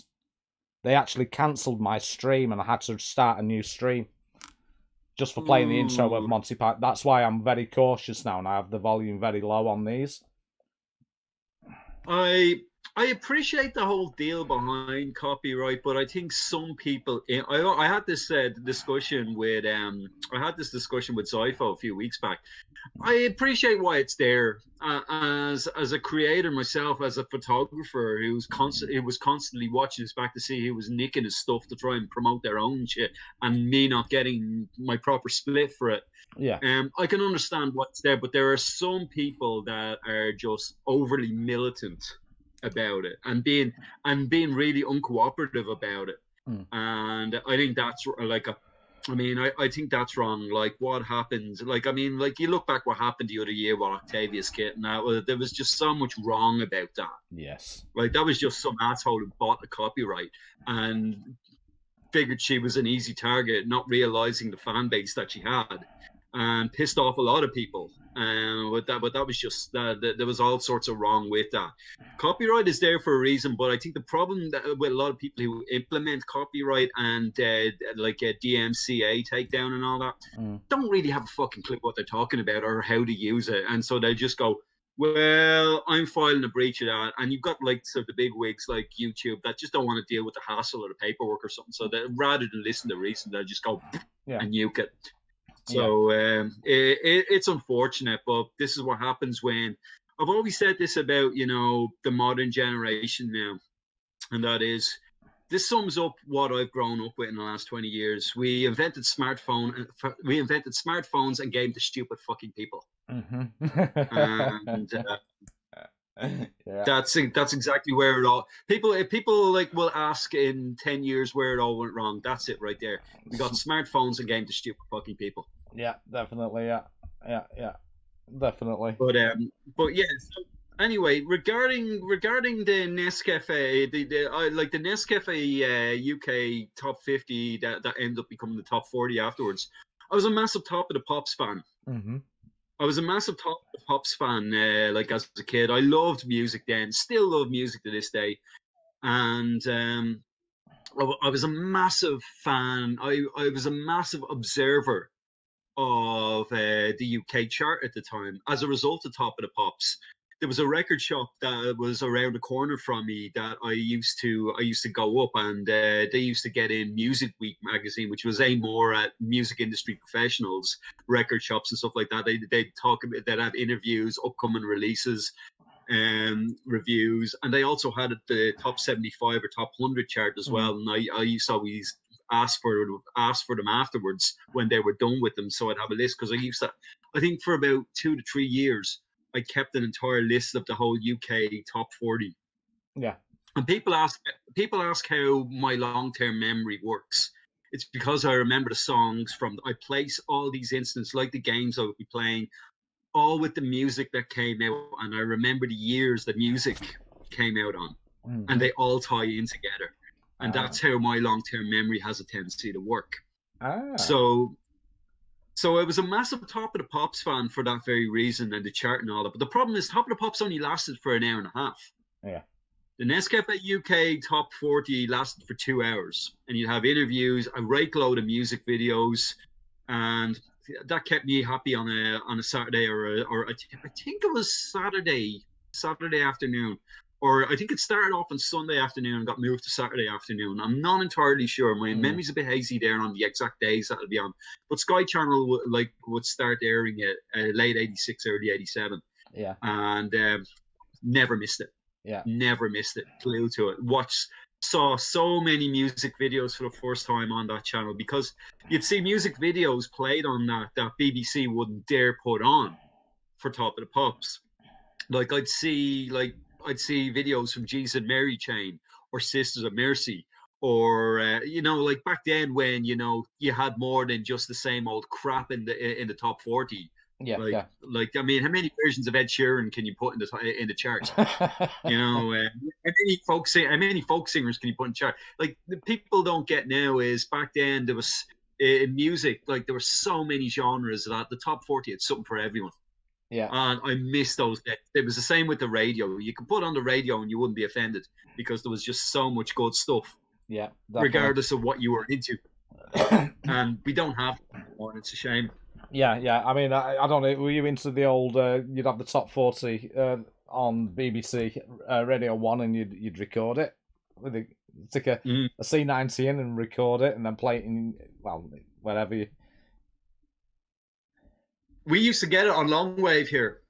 We used to get a BBC Radio 1 on long wave here. So for those of us who were smart enough, we used to be able to do that and then show off in school, because the chart would always come out on the Sunday, but Top of the Pops would come out the following Thursday. So you'd be the real smart arse about it and say, "Oh, I can predict the chart." And to your 10 and 11-year-old mates, they'd be mind blown with it. Yeah. Now, you couldn't get away with that in the UK because it was openly accessible to you, but we couldn't get it on medium wave or FM here as well, so we could get Radio 1 on long wave here in Dublin. Yeah. Excellent. Moving on to adult TV now, and this has come up a few times, and I expect it to. What I'd like this show, everybody's memories of it are going to be slightly different and what it meant to them. So if you can put it in, how this show was for you personally. Personally, it was more so because it was one of the few things that my mom would actually sit down and watch with me. Like, she watched the pilot of this. She was actually watching it. And I was just going in. I was passing by the room to get a drink of water or a drink of something. And I saw the car. And I was like, holy shit, it's something with a talking car. And she was going to knock it off. Now, this is this is 83. This is 82 or 83 or something like that. So I'm only 7 or 8 years old at the time. and I'm just looking at it, going, no, leave it on, like hyper kid that I was. Yeah. And I'm just looking at it, and I'm hooked. You got this high-speed car with a crazy flashing dashboard that talks and goes through buildings. Like in the pilot episodes, he breaks Michael Knight out of jail by crashing through the wall, or in one of the early episodes, I thought it was in the pilot, but my memory could be going on that one. And I'm just looking at it. This thing like goes through walls and doesn't get destroyed. I'm like, yeah, I'm watching this. Yeah. But yeah, like initially it was just more for quality time with my mom, because she used to work a lot. We didn't have a lot of money then. Sometimes she'd work 2 jobs, so like, I mean, I'd see her maybe 2 or 3 hours a day if I was lucky. And we were very close because she was a single mom. So so any bonding time that I could get with her as a kid, I latched onto, and that was it. So that's the big memory for me for Knight Rider. Oh, superb! That's a beautiful story. That. But it's no, I understand, because I mean, in my household, it was very traditional. Dad was master of the house. The front room with the colour telly was his, and we had we weren't allowed in. We had the black and white telly in the back room, but my mum would always sit with us. Us kids, and we'd sit and watch these things, and we'd watch various programs together. So yeah, it's cherished memories as such. So no, I understand where you're going with that. Oh, you all right? You off? No, absolutely. It was. No, my battery's running low, so I just got to move it to where the charger is. Yeah, no dramas. I'll let you plug in, mate. Now I'm back. There you go. No drama. So yeah. So I understand those important memories. And now I did going to give you some shit about this. What the fuck? Yeah, like while I'm up and while we're on the subject of Knight Rider, absolutely. But while you're going on with that, I have no shame in that. I have got absolutely no shame in whatsoever. Yeah. As it's watching a TV show, it's more of a chick program in my books. You still there? I'm still there, mate. I think it's you, mate. That's because you've moved. I don't know whether your Wi-Fi signal's changed. But maybe chicks want. It shouldn't. I'm still in the same room. Am I still out, am I? Yeah, you're still live, yeah. Yeah. Okay, so we're okay. We're back to normal then, are we? Yeah, we're okay for now, yeah. Perfect. Yeah, no, if that's a chicks program, then they'd want to be watching a lot of chicks. So it was like, it's both, but I was never your typical lads lad to begin with, though. Like, I was never into sports or anything like that. That's not my thing. I find soccer absolutely pointless. Like, 22 lads running around chasing after a ball for 90 minutes does nothing for me. Sorry. It's just one of those things that, but like, I mean, at the end of the day, I'm sorry, but especially in later seasons, I have no problem watching Jenny Gart on a television for 45 minutes. Yeah. Same with Tiffany Amber Thiessen. If you do, then more onto you. Then you go ahead and you go ahead looking at lads prancing around prima ballerinas on a football field for 90 minutes. Okay. No. I understand the attraction level. Yeah, I understand that. I had to say that. It's each to their own. I don't do football, but myself. But yeah. Well, I want to bring up something as well. Just going back earlier, by the way, because we were talking about Knight Rider, right? Oh, right. Let me get you on big screen on this. There you go. You're on big screen now, so we can see properly. Unfortunately, my hands are not as big as I would like them to be. There we go. So, yeah. I'm also on a massive delay here. So, but yeah, like I do have all my Knight Rider collection here as well. Superb. But keep that there for a second, because I've got something else. Yeah, show me. Yeah. And if you think that I can be slagged for that, then you ain't seen nothing yet. All right. Yeah, here we go. He's giving me some bullets now. No, I'm not going to give you bullets, but you give me bullets in a second. See if we can take these out now because these might be all dusty and stuff. And what I'll do is I'll just show these from the spines. Yeah. Will be the easiest thing to do. But if you think that's bad, and I'm going to get slagged forever on this. Oh, so no. keep that Yeah, big screen. Yeah, I'm on big screen, mate. You're right. Right, so I'm just waiting for myself to come back on here because here we go. And if we can just hope that these don't collapse. I'm struggling to see what they are. Well, I can't see yet, so there we go. I'll bring them up a bit closer. Oh dear, a DVD set of 90210. All 10 seasons of them. All 10 seasons of them. Yeah, did the pastel colours not tell you something? Yeah, it reminds me of an awesome generation that was the late 80s, the early 90s. Oh, superb. I think it's hilarious that I'm going to get stick from that, and people are talking about David Hasselhoff wearing shorts and stuff like that. You know, it's yeah. You want to get stick for 90210? You guys work away there. But like, meanwhile, Hasselhoff and Baywatch prances around with with half a dog on his chest and a pair of red shorts. Yeah, okay, whatever. Happy days. Oh dear. I'm gonna answer a few questions from the chat there. Why?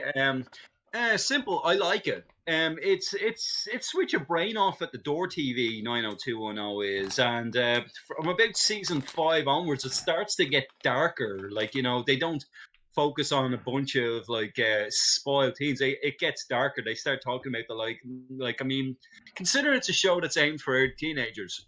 Mm-hmm. They start talking touching on the likes of subjects of prostitution, rape, drug addiction, abortion, stuff like that.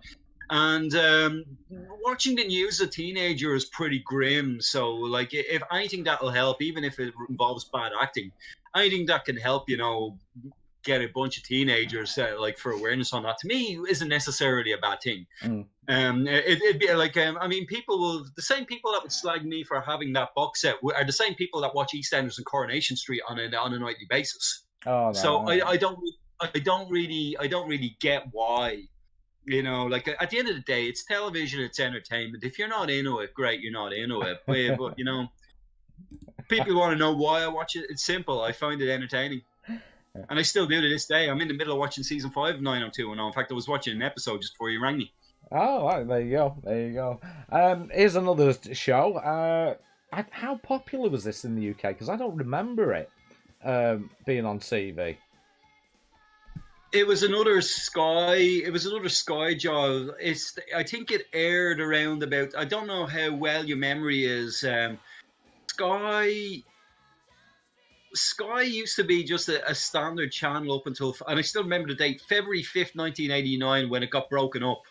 That's when it became Sky News, Eurosport, Sky Channel, which later became Sky One, and there was another channel I think I'm missing there. Yeah, the movie channel. There were 2 Sky movie channels at the time, and around about the time of that rebranding, it was when Sky became Sky B, basically. And they introduced a bunch of American TV shows around that time in February '89, and this was one of them. And we were watching we were seeing, you know, trailers for it and watching it with bated breath. And I think I'll enjoy it. Like, I mean, funny that I've actually got while I was in was it Boston or was it I was in New York. I actually bought the box set of that as well. And the box set is absolute crap because they've overdubbed all the music with it. Another big thing for these TV series at the time was because they didn't plan on issuing them out on video at the time. The soundtracks used to be awesome. But for a lot of the DVD releases now, the soundtracks have all been overdubbed with generic crap because they wouldn't pay for licensing for it. Whereas you didn't have to pay additional for licensing if you were just like airing it one time or whatever, or if it was in syndication. But when it turned into merchandise and it was being sold as videos and DVDs and whatnot, they had to pay rights fees for that. And there are very few DVD sets from the 80s that still retain the original soundtrack. I think Miami Vice is one of the very few that do it. Yeah. Right, I'm going to ask you a question about this one show now, just to try and change it up a bit. I've never seen it. I want you to convince me why it's worth me watching it. Johnny Depp's first mainstream exposure as an actor before he got well and truly wrecked. That's the main reason. What? Tell me more about this. Yeah, what am I to expect? Because if I'm going to download this and that, what am I to expect? If you could just sum up the series positively. There were a few. There were a few people that got their that got their start in that series. Holly Robinson being one, obviously Johnny Depp. You see, the concept of it was a bunch of secondary school students who were doing undercover work as unofficial cops, so to speak. It was an interesting concept for 1988, 89. Now it's been done to death, but at that particular point in time, it wasn't something that you heard of much. And so for me, it was one that was a good reason for it. But unfortunately, it does tend to go a bit. It tends to go off a cliff after about season 3. Right. I know that's when I tend to tune out because I did try rewatching it. Well, it hasn't held up well now. Yeah. But it was good. And then when they killed Johnny Depp's character off of it, Texie88 mentioned, his first film role was in '84 in A Nightmare on Elm Street, but he's not exactly well known for his role in that. He is in retrospect, but at the time this came out, it wasn't overly noticeable, Whereas this kind of this show kind of put a rocket on his ass and shot him up to superstardom. And because then he ended up back on the big screen again, then the likes of Benny and June a few years later, and a whole host of others. And it's wasn't he Edward Scissorhands as well, wasn't he, Johnny Depp? Oh yeah. I haven't seen it for. So Johnny Depp's first attempt on the box at the box office was a flop. But after this show and his second attempt in the box office, he skyrocketed, and I'll credit that. Right. Somebody mentioned World of Sport Wrestling as well. The last thing they want to be doing is talking to me about wrestling on it. Otherwise, the stream will be going on until the early hours in the morning.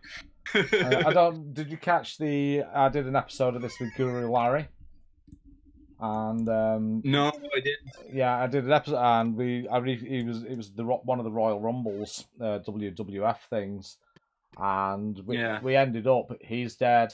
Each time somebody had come out to the ring, it's really depressing. Quick. Senior 5 is the worst for that because I think somebody, and in some cases both, in each match is dead.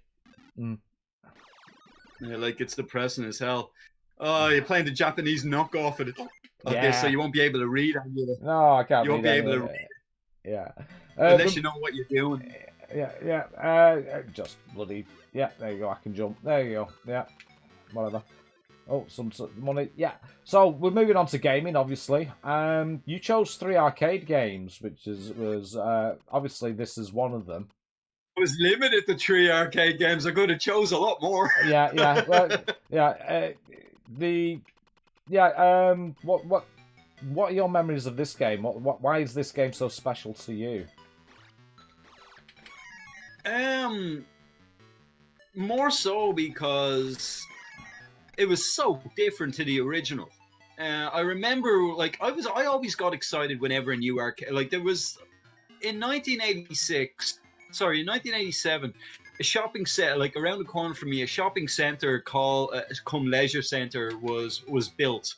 I grew up in a small town in Dublin called Finglas, and it really didn't have a lot going for it. It had a little village with a few local shops in it, and a couple of like it had a lot of housing estates. You had a couple of you had your schools, your cop shops, your fire stations, your usual. But other than that, you had to travel outside it really, unless you wanted to go to a swimming pool, which was not fucking use to me because I can't swim, and. So there wasn't a hell of a lot to do there as a kid, you know, unless you were into kicking a ball about, which, as I said earlier, I'm not really that big into sports. Yeah. So in 1987, when the shopping centre and leisure centre opened up and there was a snooker hall, you need to go into the other door and battle the enemy there to get the key. So an arcade was linked to the snooker hall, and I was hooked. That was that, you know. Like, I mean, for me, that was almost like a utopia for Finglas. The snooker hall that was there, I spent any money that I had, I spent in there.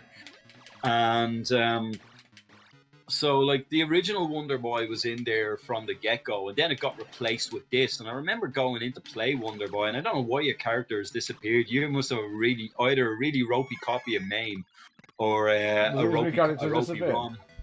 Let's have a look. Let's have a good. Oh no, he's still there. Yeah. Don't run into the key yet. Collect your coin. Oh, too late.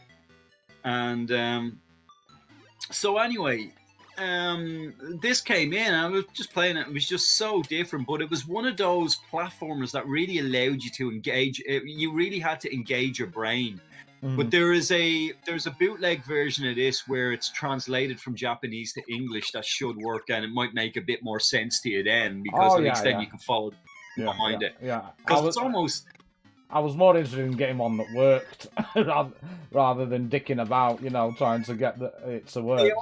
They all work, but they need the bootleg. They need the bootleg in the folder. Yeah, they all work, but they all need this particular bootleg in the folder. Like, you need each copy of it. It's a nightmare to get it running on MAME.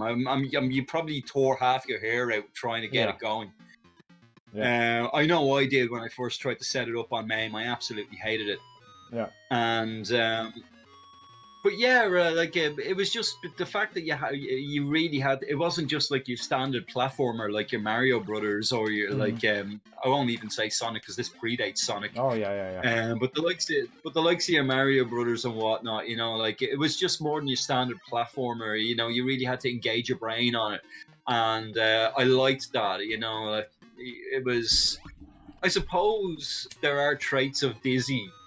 Like in the sense that, like, that, you know, you had to complete certain puzzles and had to go get access through certain ways to get into it, and I like all games that are like that, and that was probably the first one of those type games that I played. Yeah, it's a nice game. Do you think the Master System version was up to it? Up to this standard? Not at all. I think the Master System completely fumbled it. They started adding in bits, and it's true to the arcade to a certain point, and then it goes off a cliff halfway through it. And I'm not a fan of the Master System version of it all. I'd sooner play the Amstrad version of it, even though it's a slow, sluggish, specky port. I'd still play it over the Master System because at least it's a bit more accurate compared to the arcade. Yeah. Have you seen the new version of Wonder Boy on the Amstrad? That is one buggy ROM you were playing there. Yeah. I'm waiting for the finished product. I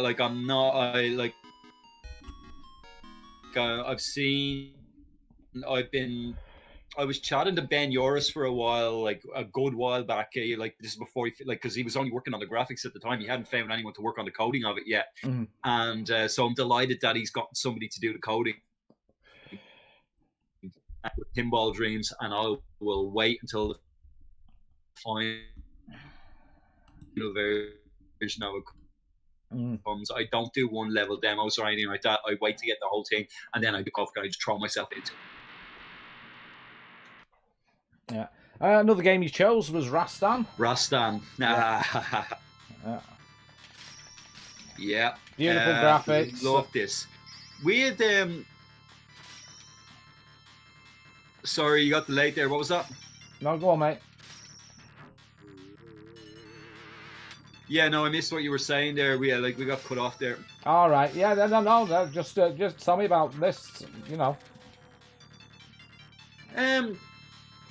Well, one of the interesting thing is like our arcade was as pirated as they came. Like you could tell because if you got in there early and you saw the arcade machines being powered up, they all said this should only be distributed in Japan.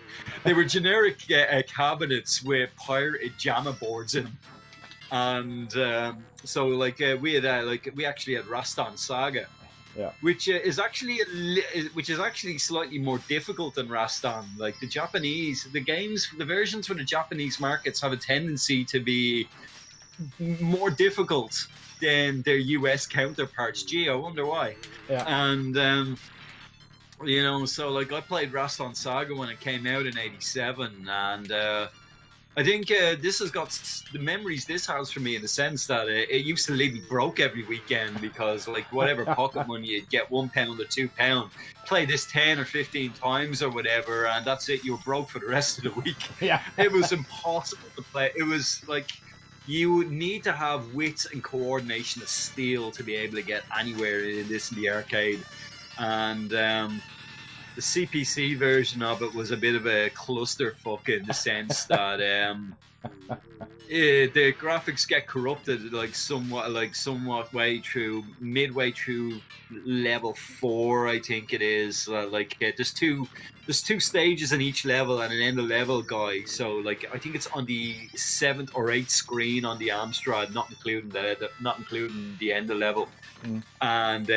Graphics get corrupted, and in some cases as well, like if you can load it a certain way and get past it on the tape anyway, and but yeah, it's a disaster, on the Amstrad, but it did get fixed.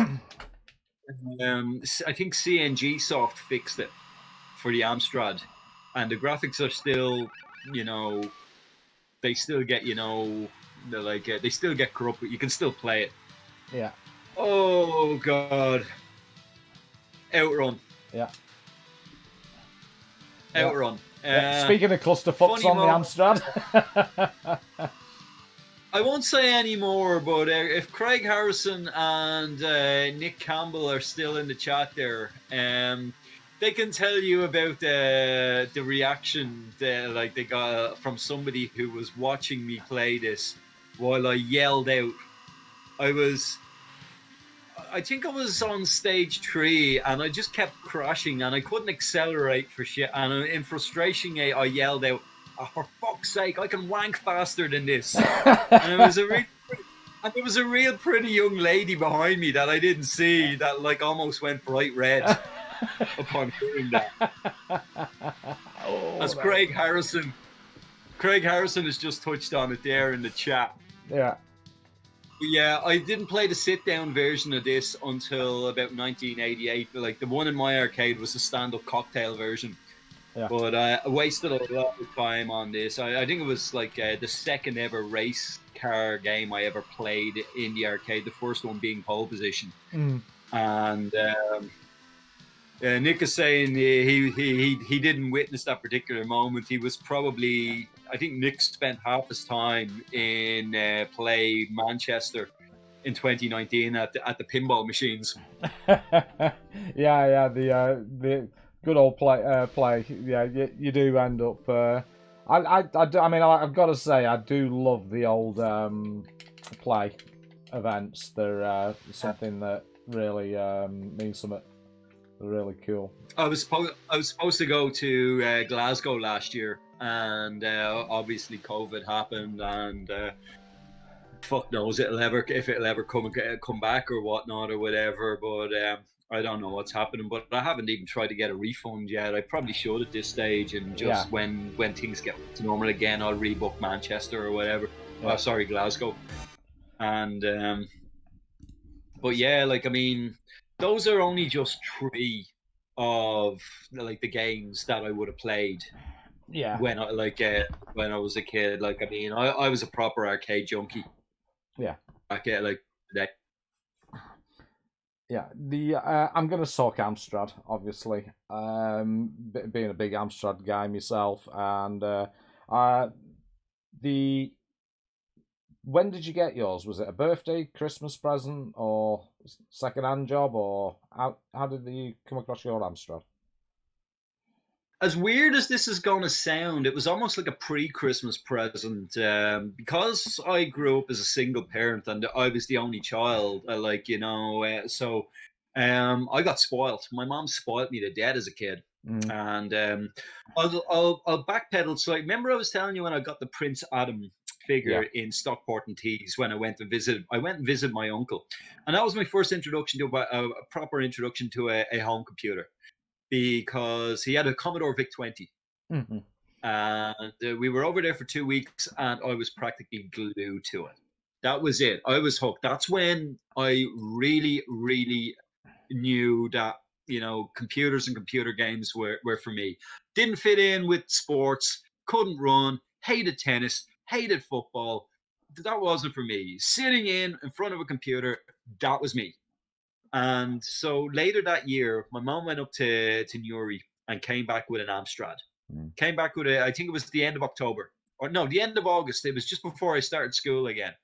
But she says, well, you're not getting that until Christmas. It's not your Christmas present, but you're not getting it until Christmas. Yeah. But she caved in. I think she gave it to me at the end of November or something like that. So mine was the... it still had the old logo. My 464 still had the old logo, but didn't have the tall key. So it was like the second revision. Yeah. And it came with color monitor. I was spoiled. I got you the color posh monitor. bastard! I was gonna say only the posh kids got bloody color. I was spoiled. Yeah. So I got the color monitor and got the I got the like those the 12-pack. I got the 12-pack, and the first game I loaded up was Sultan's Maze. 17 minutes of absolute crap. But here's the funny thing. I was disappointed when I got it initially because I didn't know. I didn't know what an Amstrad was. I was hoping to get a Commodore VIC-20 because I knew how to run that. Yeah. I knew how to load games on that. I knew how to play the games on that. And I remember ringing up my uncle and tell him about it. And he was saying, they're actually pretty good machines. Give it a decent chance. Yeah. Give it a decent chance. VIC-20 is old. Yeah. He's trying to explain this to somebody who's about to push 11. Yeah. And to his eternal credit, he got the message through. And, after about maybe a half an hour of it, once I loaded up Oh Mummy, that was it. You were in. I didn't give a shit that I couldn't play Pharaoh's Curse. Yeah. Once I loaded up Oh Mummy, that was it, And, you were sold. It was like, but I think the big thing for me then afterwards was I think I spent a while just buying some budget games. I got a lot of Mastertronic stuff during the year of '87. I got XL, I got Hollywood or Bust, I got Raster Scan, which I only completed for the first time there a few years ago. I bought Trivial Pursuit. This is before it came free, bundled in with it, and but it was only then until the following Christmas when I got a twin tape deck, for a Christmas present, and as a typical 11-year-old, naively thought that it can't be that easy. You can't just like pop in a computer game tape and a blank tape, and it can't be that easy, surely.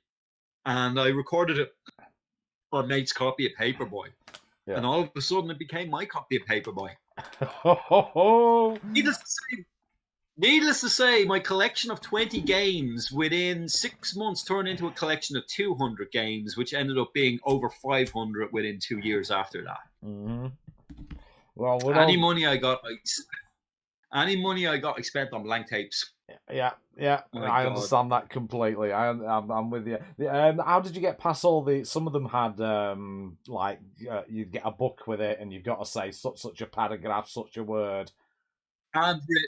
Handwritten. Yeah. Literally handwrote it down. You had colour wheels as well, didn't you? some of them like had such like long loading times that like you could actually have time to write down the bloody write down the sheet by the time it loaded.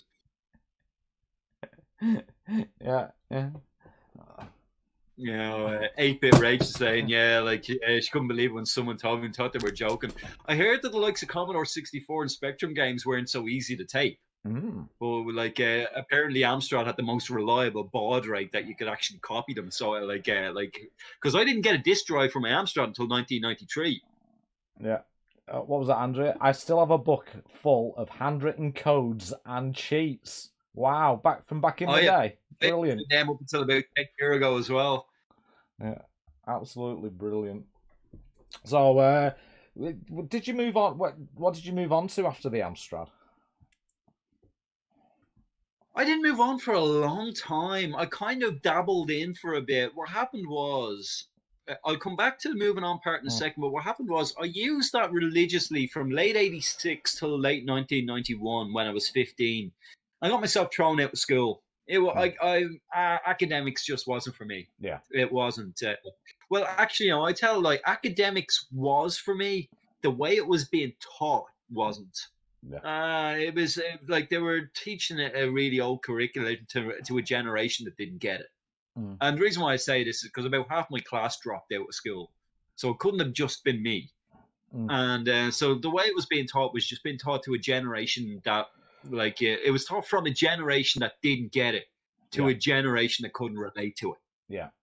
And so I got myself kicked out of school and I started hitting, like, by this stage now, I'm 15 years old and my hair's down to here. Back then when I actually did have hair, and I'm this skinny, scrawny, long-haired, like, Dublin kid in a Metallica Damage Incorporated t-shirt, pair of Urban Combats and a biker jacket, and I'm hitting the rock clubs.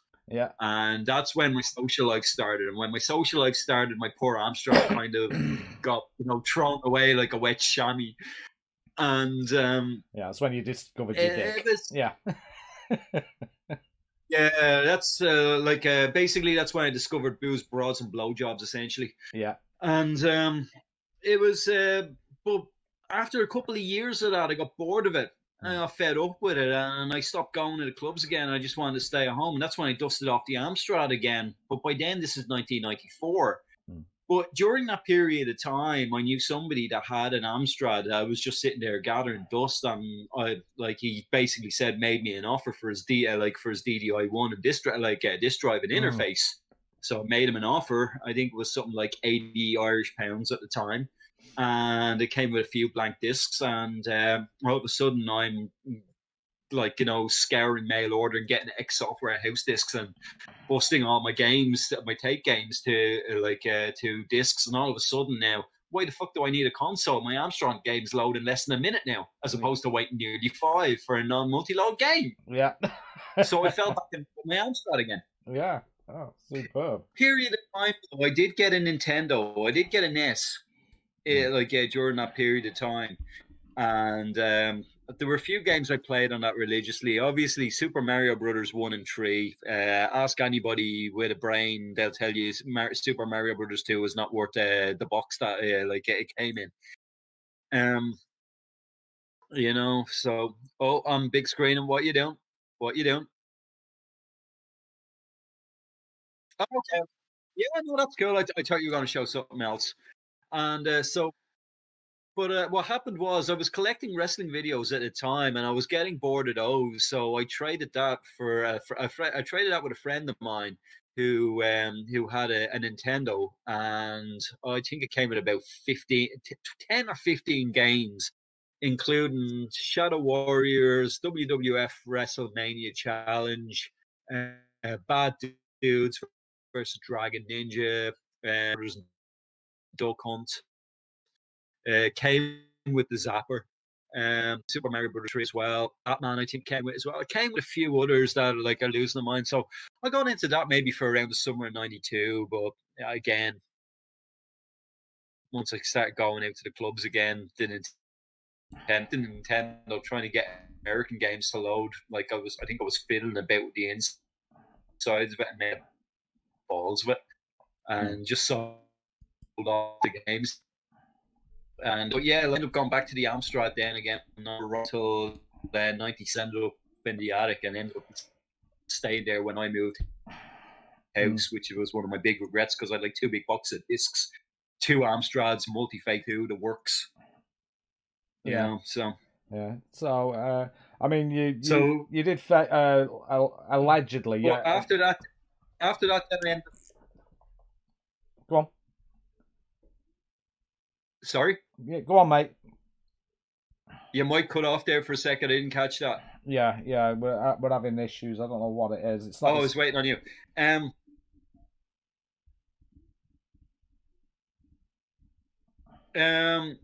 Well, I'm just going to check the battery level on this because I might move back to where I was then. It's only 70%, so I can't really do much on it. Yeah, so I moved on to the Sega Mega Drive then after that. I'd already done the Nintendo thing, and there were more games that I was interested in on the Mega Drive, likes of like Super Thunderblade, was it Revenge of Shinobi? I think it was Super Hang On, obviously. Sonic never really did anything for me. Wasn't a massive fan of it at all. I think Outrun on the Mega Drive was awesome as well, which was another reason why I went for it. Yeah, which was just to interrupt you, which one game was the decider that I'm having that? I'm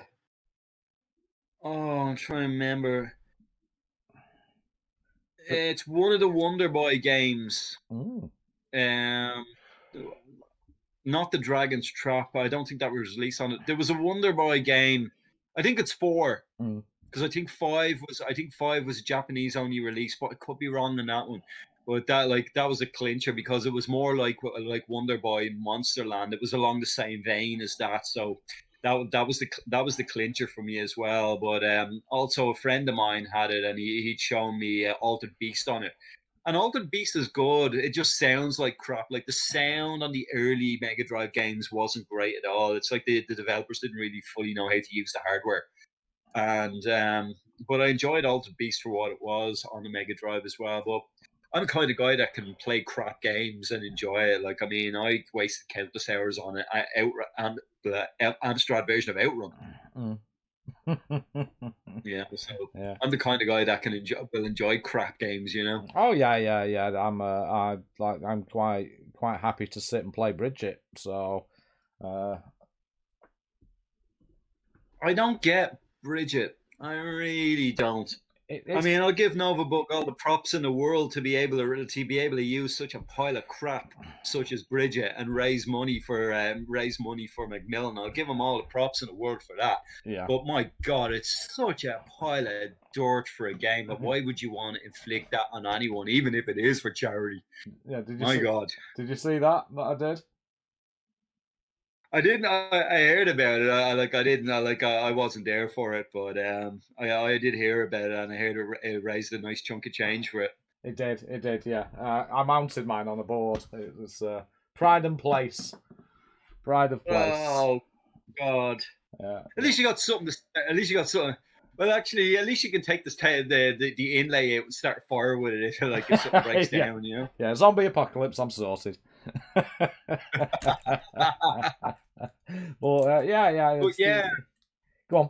My Amstrad lasted me a long time. Like it really did. Like especially when I figured out I borrowed a friend's 3.5-inch drive and learned how to download games off NVG long before Nick was looking after it. When when David Cantrell was still running the show there on NVG. And I think it was Dave Cantrell who was doing it. I'm open to correction on that. Nick? Are you there? And, so I was downloading games off of that and busting them onto using a DOS command. I can't remember which way I did it. And then onto 3.5-inch drive and then copying them onto 3-inch discs then. So oh my God, that was one of those. That was another resurgence of Amstrad, which I was playing constantly, and I was trading stuff from people from.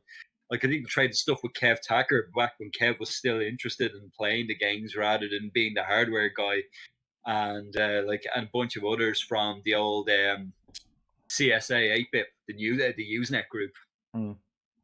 Yeah, I don't know whether anyone here ever used like ComSys Amstrad 8-bit on Usenet back in the day. I don't know if anyone's familiar with it or not. There we go. He's replied now.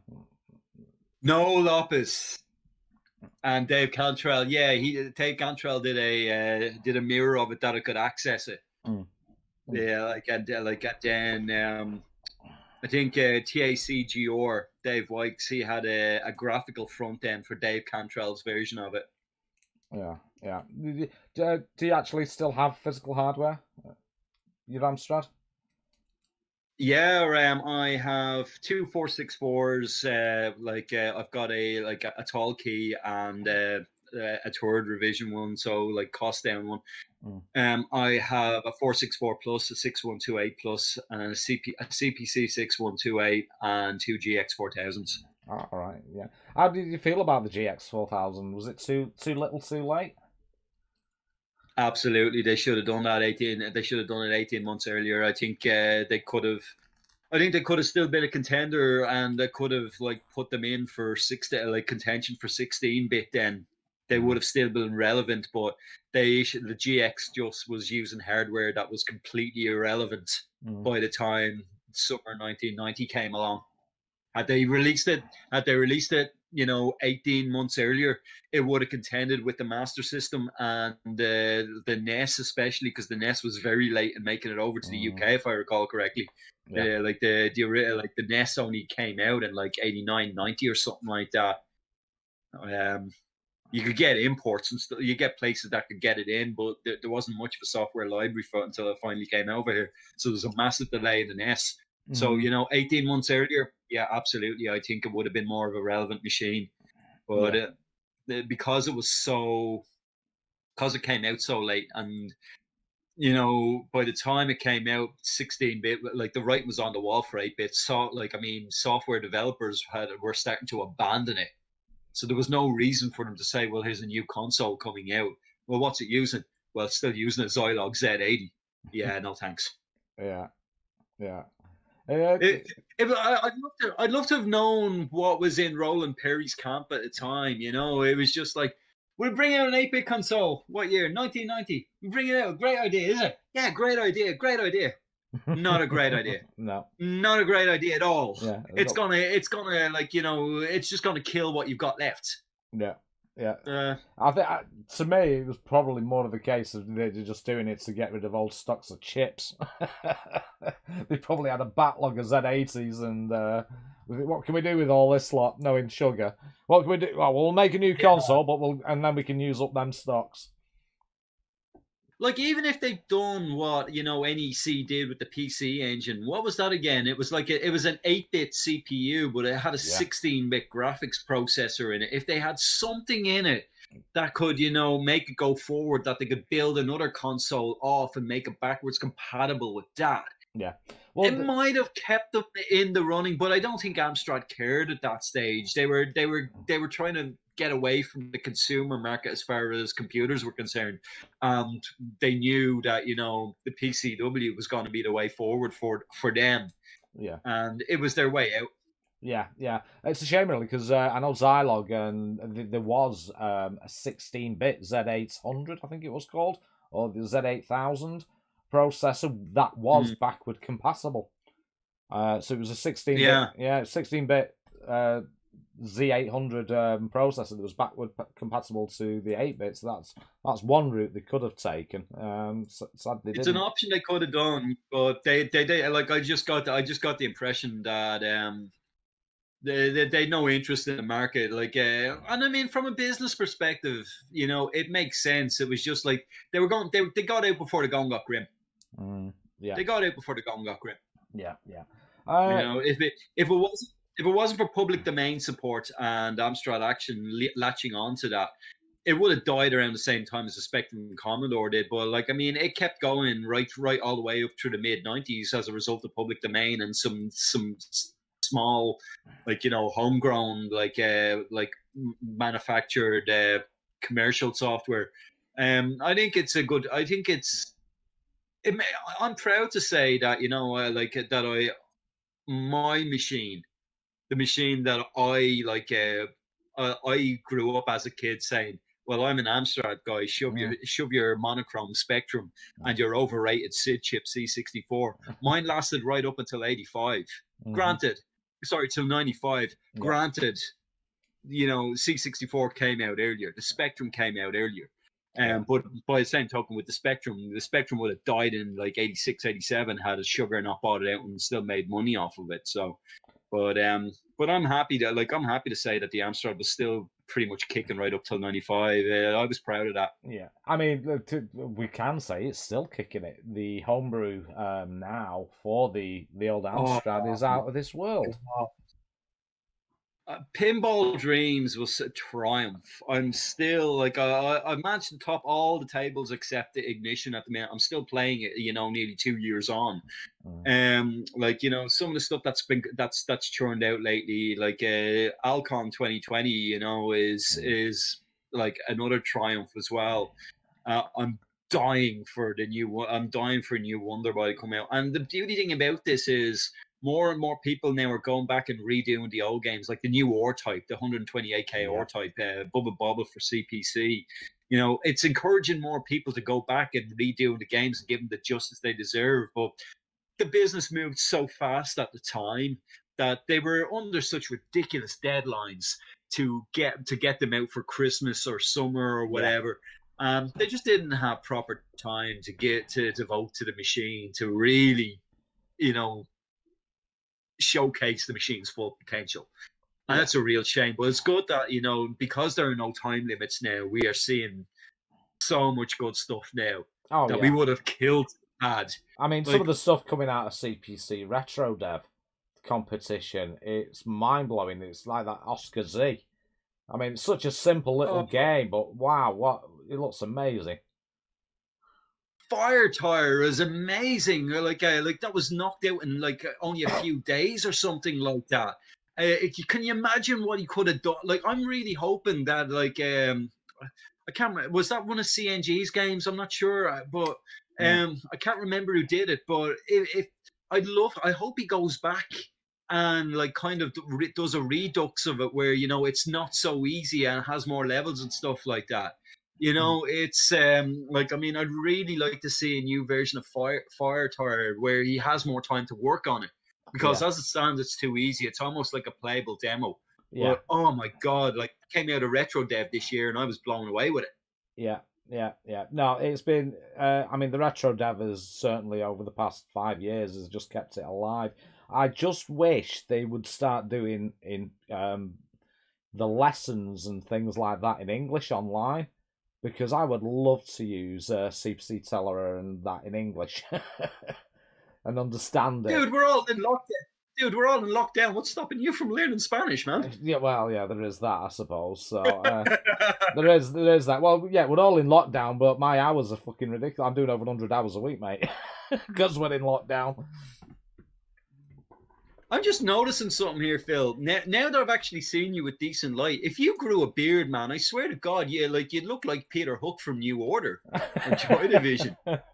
Sound like him. You sound like him. Do I? I've got a little bit of a Manchester accent. Do me a favour. Say this, will you? That Barney's a twat. That Barney's a twat. Oh my God, that's Peter Hook. Anybody that knows New Order or Joy Division, if they've heard that, you'll know exactly what I'm talking about, because he and Bernard Sumner are no longer on speaking terms now. So, oh my God, you sound exactly like Peter Hook. Yeah, definitely.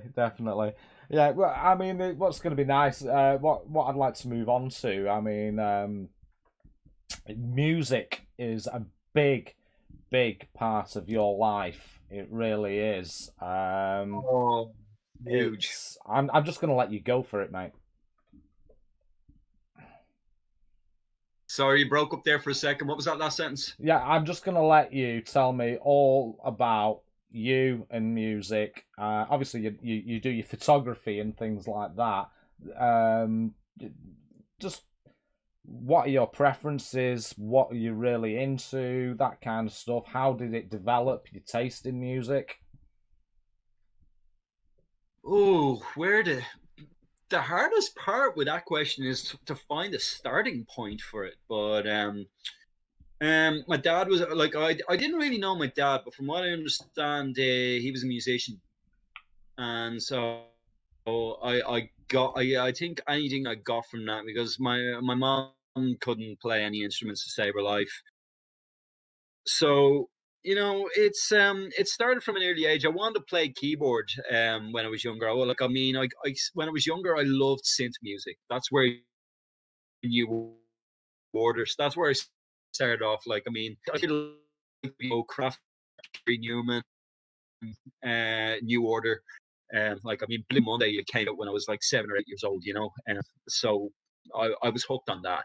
Like Blue Monday was just, it was like nothing I'd ever heard as a kid, and I started off with that, and I immediately went 8-year-old behind the keyboard.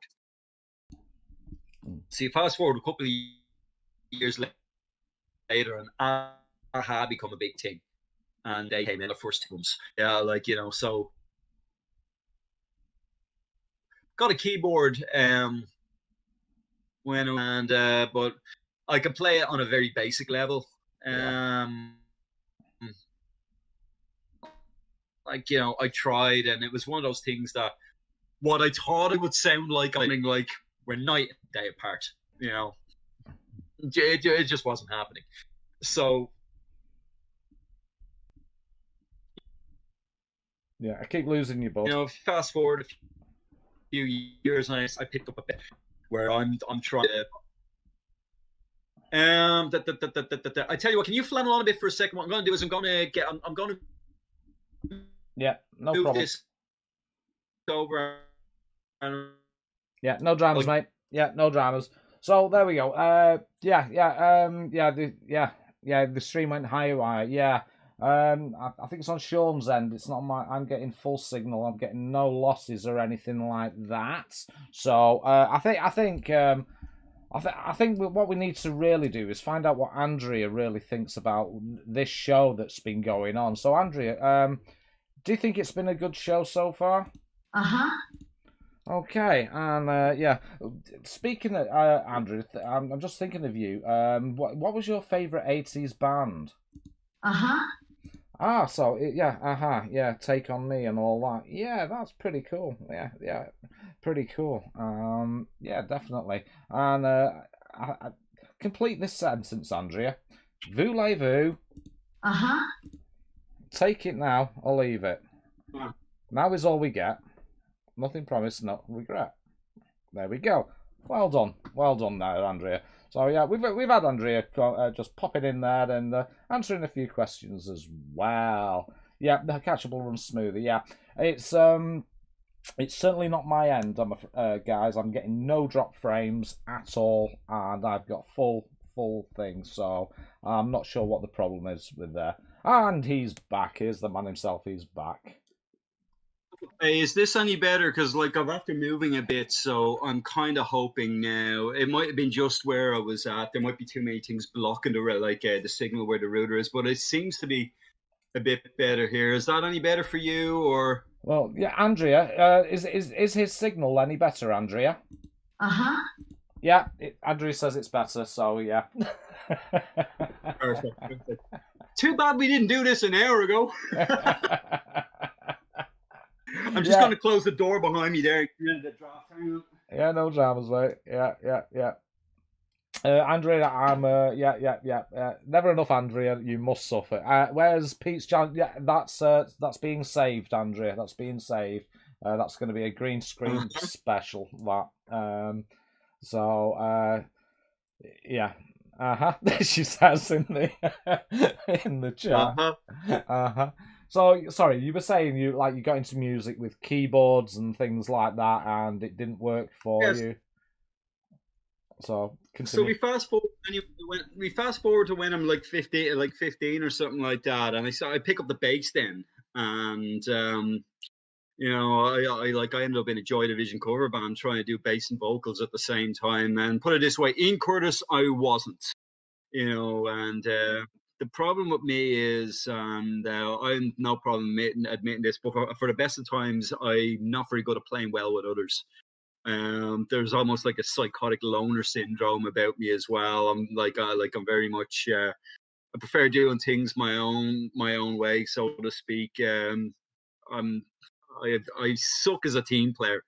I don't know whether it's a personality disorder thing or something like that. I'm just not very good at playing well with others.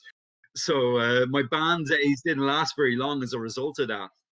And then I took up the guitar then a couple of years later. So I've learned to play a few instruments over the years as well, but I've always loved music. I mean, like whether it was, by the time I was 15, I was into so many different types of music because I still love my 80s music. I mean, anytime I'm doing my retro gaming, I still play all the now and the hits compilations and stuff like that. I love all the old 80s stuff. But by the time I was 15, I grew my hair long and I was listening to Deaths. I was listening to Morbid Angel, Metallica, and all those. Then I got into industrial, the likes of Ministry, the likes of Nine Inch Nails and stuff like that. And then by the time I'm 19, 20, I'd be into Pink Floyd and everything. But I like anything to me that'll sound good. I won't limit myself as such. Although I can't get into country music at all. I've tried it. It just doesn't do it for me at all. Yeah, I used to dread back in the 90s. I used to in the early 2000s when I'd do gigs. When we just be with a cover band, we just do pub gigs and stuff like that. And you'd always get somebody asking for "Achy Breaky Heart." Oh my God! Billy Ray Bloody Cyrus. The problem with Billy Ray Cyrus is he made the mullet cool for a while, and I ended up cutting my long hair into a mullet. So for a brief period in 1992, I had a mullet to my eternal shame. And I did it mostly because I actually thought I was going bald initially. Now, of course, look what eventually did happen. It's just one of those things where it just didn't, country just didn't really do it for me at all. And, so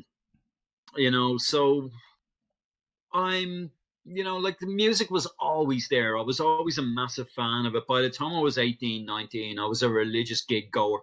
Yeah. I've lost count the amount of bands that I have seen. And then about 10 odd years ago, then the recession hit.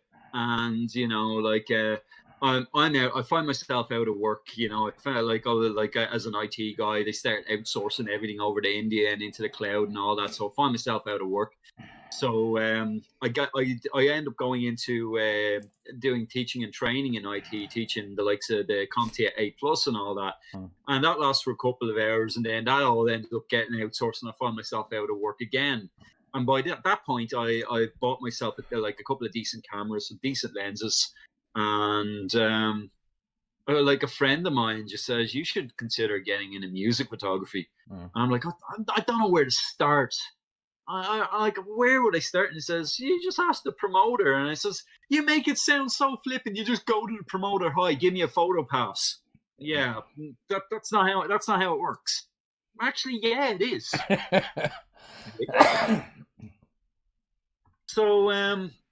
So you start off with the smaller gigs, shooting bands that are playing playing gigs with stages the size of ping pong tables, and one thing leads to another, and after about a year or so, or that, the broadsheets that notice me, and they contact me and say, look at you got some shots we want to use. Would you like to sell us the rights to use them? And I just figured that was going to be a once-off deal, and I ended up saying yeah. And then I just dropped in. Look, I shoot about 4 gigs a week at this point, because this is now 2014. And says I'm shooting gigs about 5 days a week now. So look, if you need anything else in the future, just let me know. And they came back and says, well, actually, yeah, Jurassic 5 are playing in Vicar Street. We don't have a photographer. Can you do it? Yeah. Mm-hmm. And that became a relationship with the Times and the Sunday Times, for a good 3 to 4 years. Then after that, so you can see some of the stuff in the background there. Yeah. So some of the stuff that I printed out, I did it all. I did that. I must have photographed about 1,500 bands over a 5-year period, if you include festivals and support acts and whatnot. yeah, superb. I mean, obviously you got who were your favourites to photograph, and who was the worst? Oh God, worst is Mark Lanigan. Nothing personal, but he likes playing in darkness. And the big what a lot of people don't realize with music photographers is you're not allowed. You only get the first 3 songs in the pit. People think, oh yeah, you get into the pit for the whole gig, and you get up close and everyone else. No, you don't. You get up there for like anything for just 1 to 3 songs.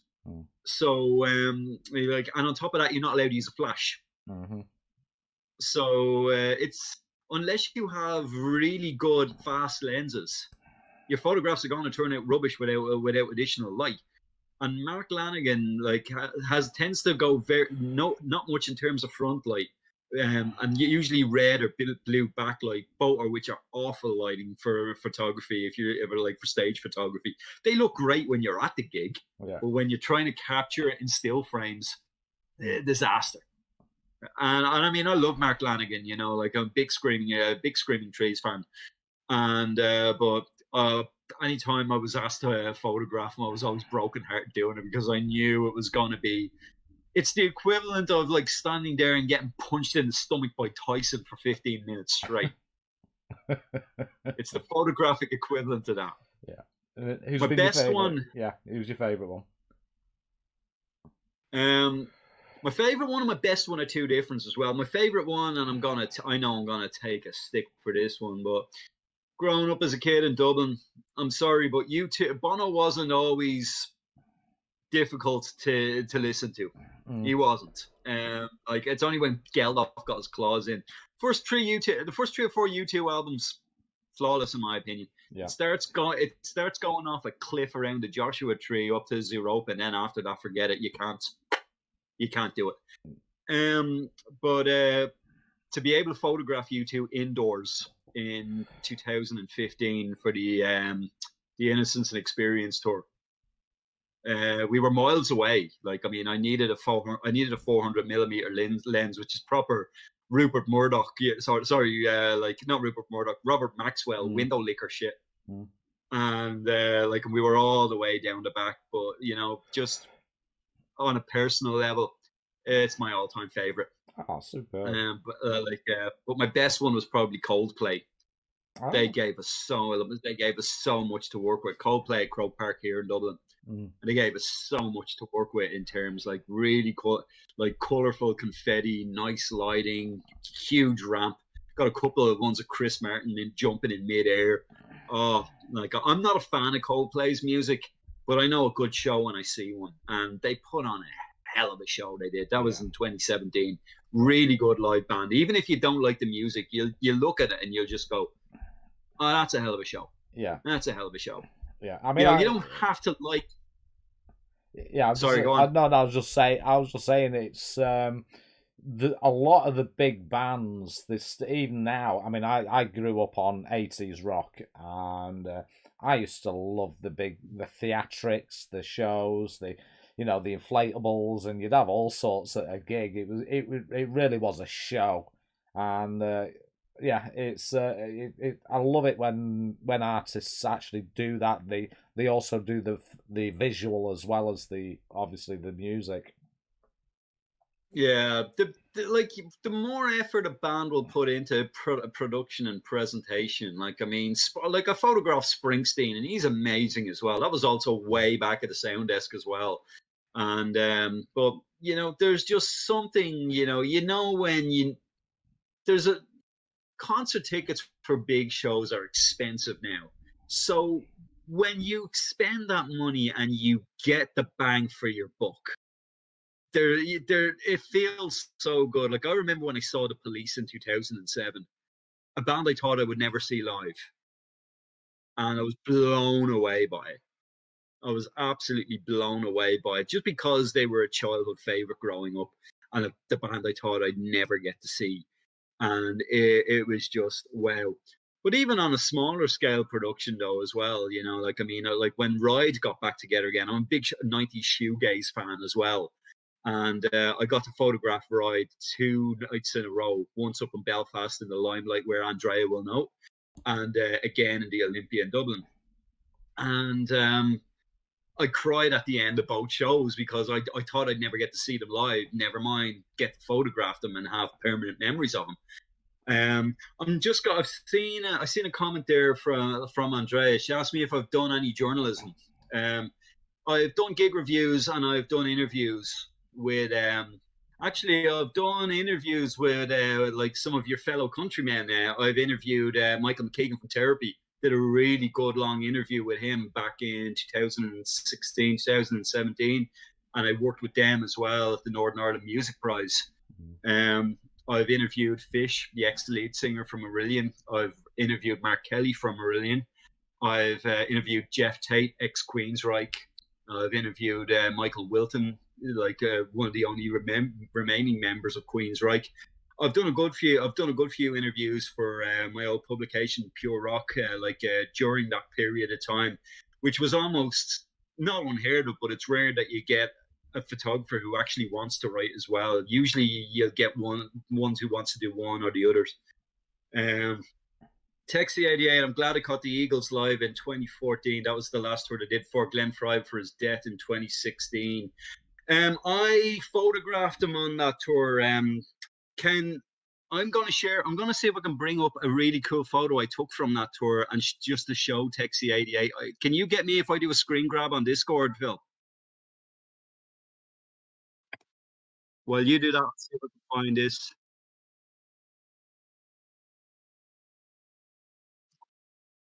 I'm going to find it now. It's been a while, and my website is badly broken. But I have it here now. I just need to see if I can find the actual picture. I found it here.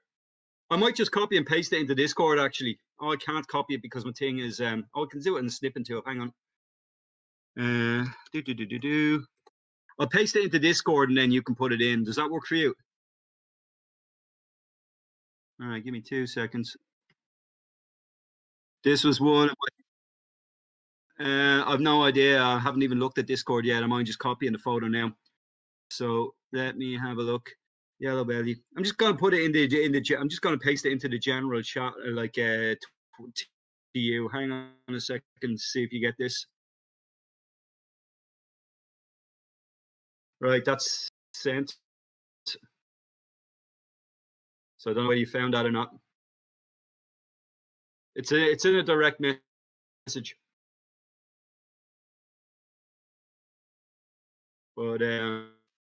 But this was taken before Glenn Frey died.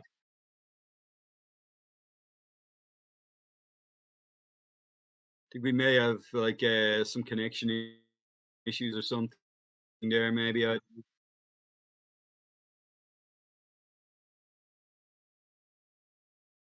No, it's a direct message to you. What I'll do is hang on a second. Let's see if we can screen share it here. Hang on. Hang on a second. Let's see what happens if I share a screen here. And this one here.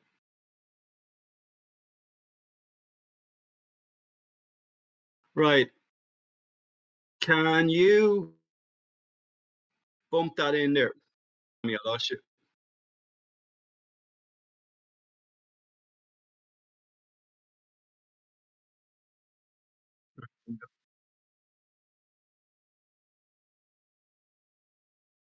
I don't know how well it was. Yeah, it's but that's one of my favorites I got when I photographed him on that tour. Yeah, it's there. Yeah, sorry about that, guys. On mute again. Yeah, can you see that on the screen now? Yeah. But that's not for Texie88 anyway. You know, we were way back at the same desk, 2 floors up, and I was taking a trade, and that was a great show. Like I think we were in there for 45 minutes because we were given the first 3 songs, but they did a lot of dialogue in between as well. Yeah. So we got a good show. We got to see a good chunk of the gig before we recorded it. That was brilliant. And it's up on my wall at the moment as well. Framed in the hallway. Yeah. If you can just close that stream now because it's interfering with your. Yep. Give me 2 seconds. Yeah. I need to figure out how to do it. Stop stream. There we go.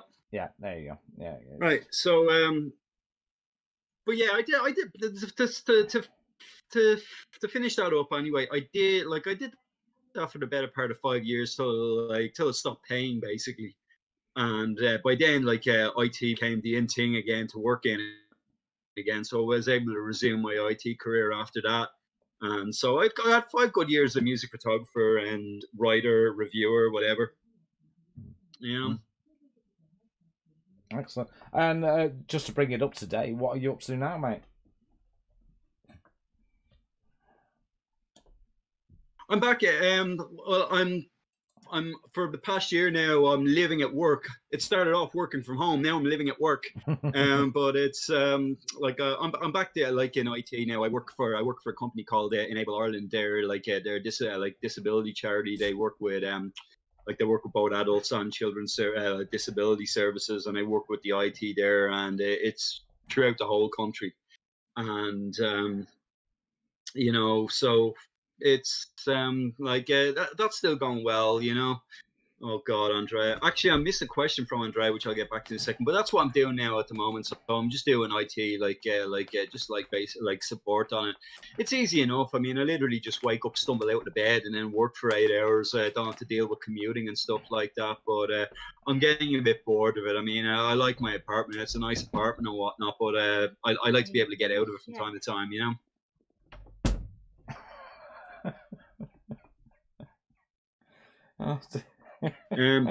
Sorry, the missus just come through the door and just totally blindsided me. I'm going through a few through the chat here because there's a few of Andrea's questions.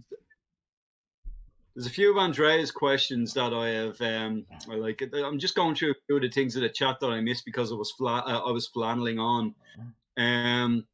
So Brian Hooper says, I've always remembered Human being my earliest memory of synth pop. They're another band I photographed in 2015.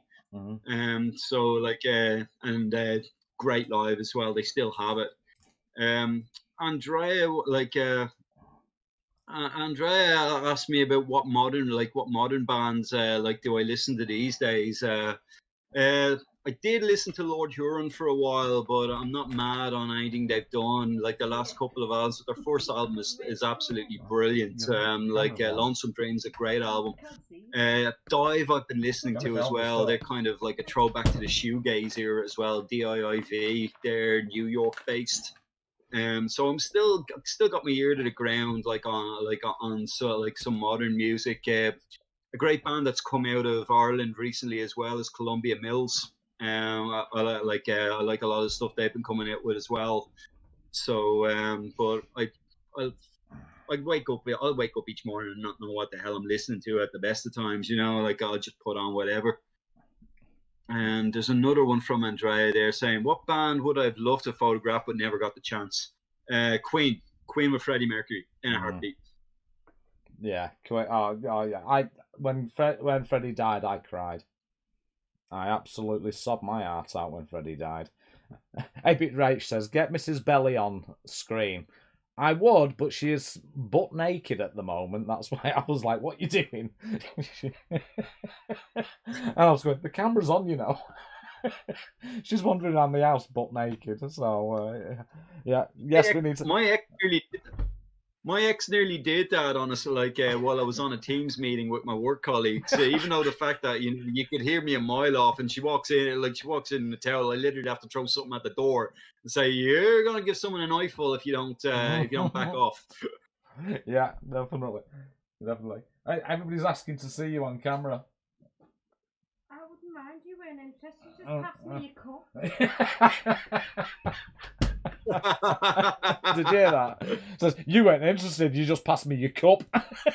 Yeah, get a bloody brew on. Yeah, butt naked, mate. Andrea, another one of Andrea's questions: what's a secret cheesy group that you love? I don't know whether they can class as cheesy, but Dan Jericho were a band from the late 80s. They were kind of a rock band, but they were kind of aimed more, they were definitely aimed more towards the teenage girls. They were designed to be, smash hits, pin-ups and what like that. I still listen to them, you know, but like if there's anything modern that's secret and cheesy, no, definitely not, because like you won't catch me listening to the likes of, I don't know, Ed Sheeran or BTS or anything like that, you know. It's just not my scene at all. Or Taylor Swift, definitely not. And to me, I'm sorry, Taylor Swift is as cheesy as they come as far as I'm concerned. Getting worse as the years go by. Yeah. Rightio. Is that all the questions covered? I think so. Yeah. Right. I'm going to have to bring this stream to an end, sir. We've done really well. We've done really well. Started. Yeah. We'll have to do a part 2 at some point. I'm on a fucking promise here, mate.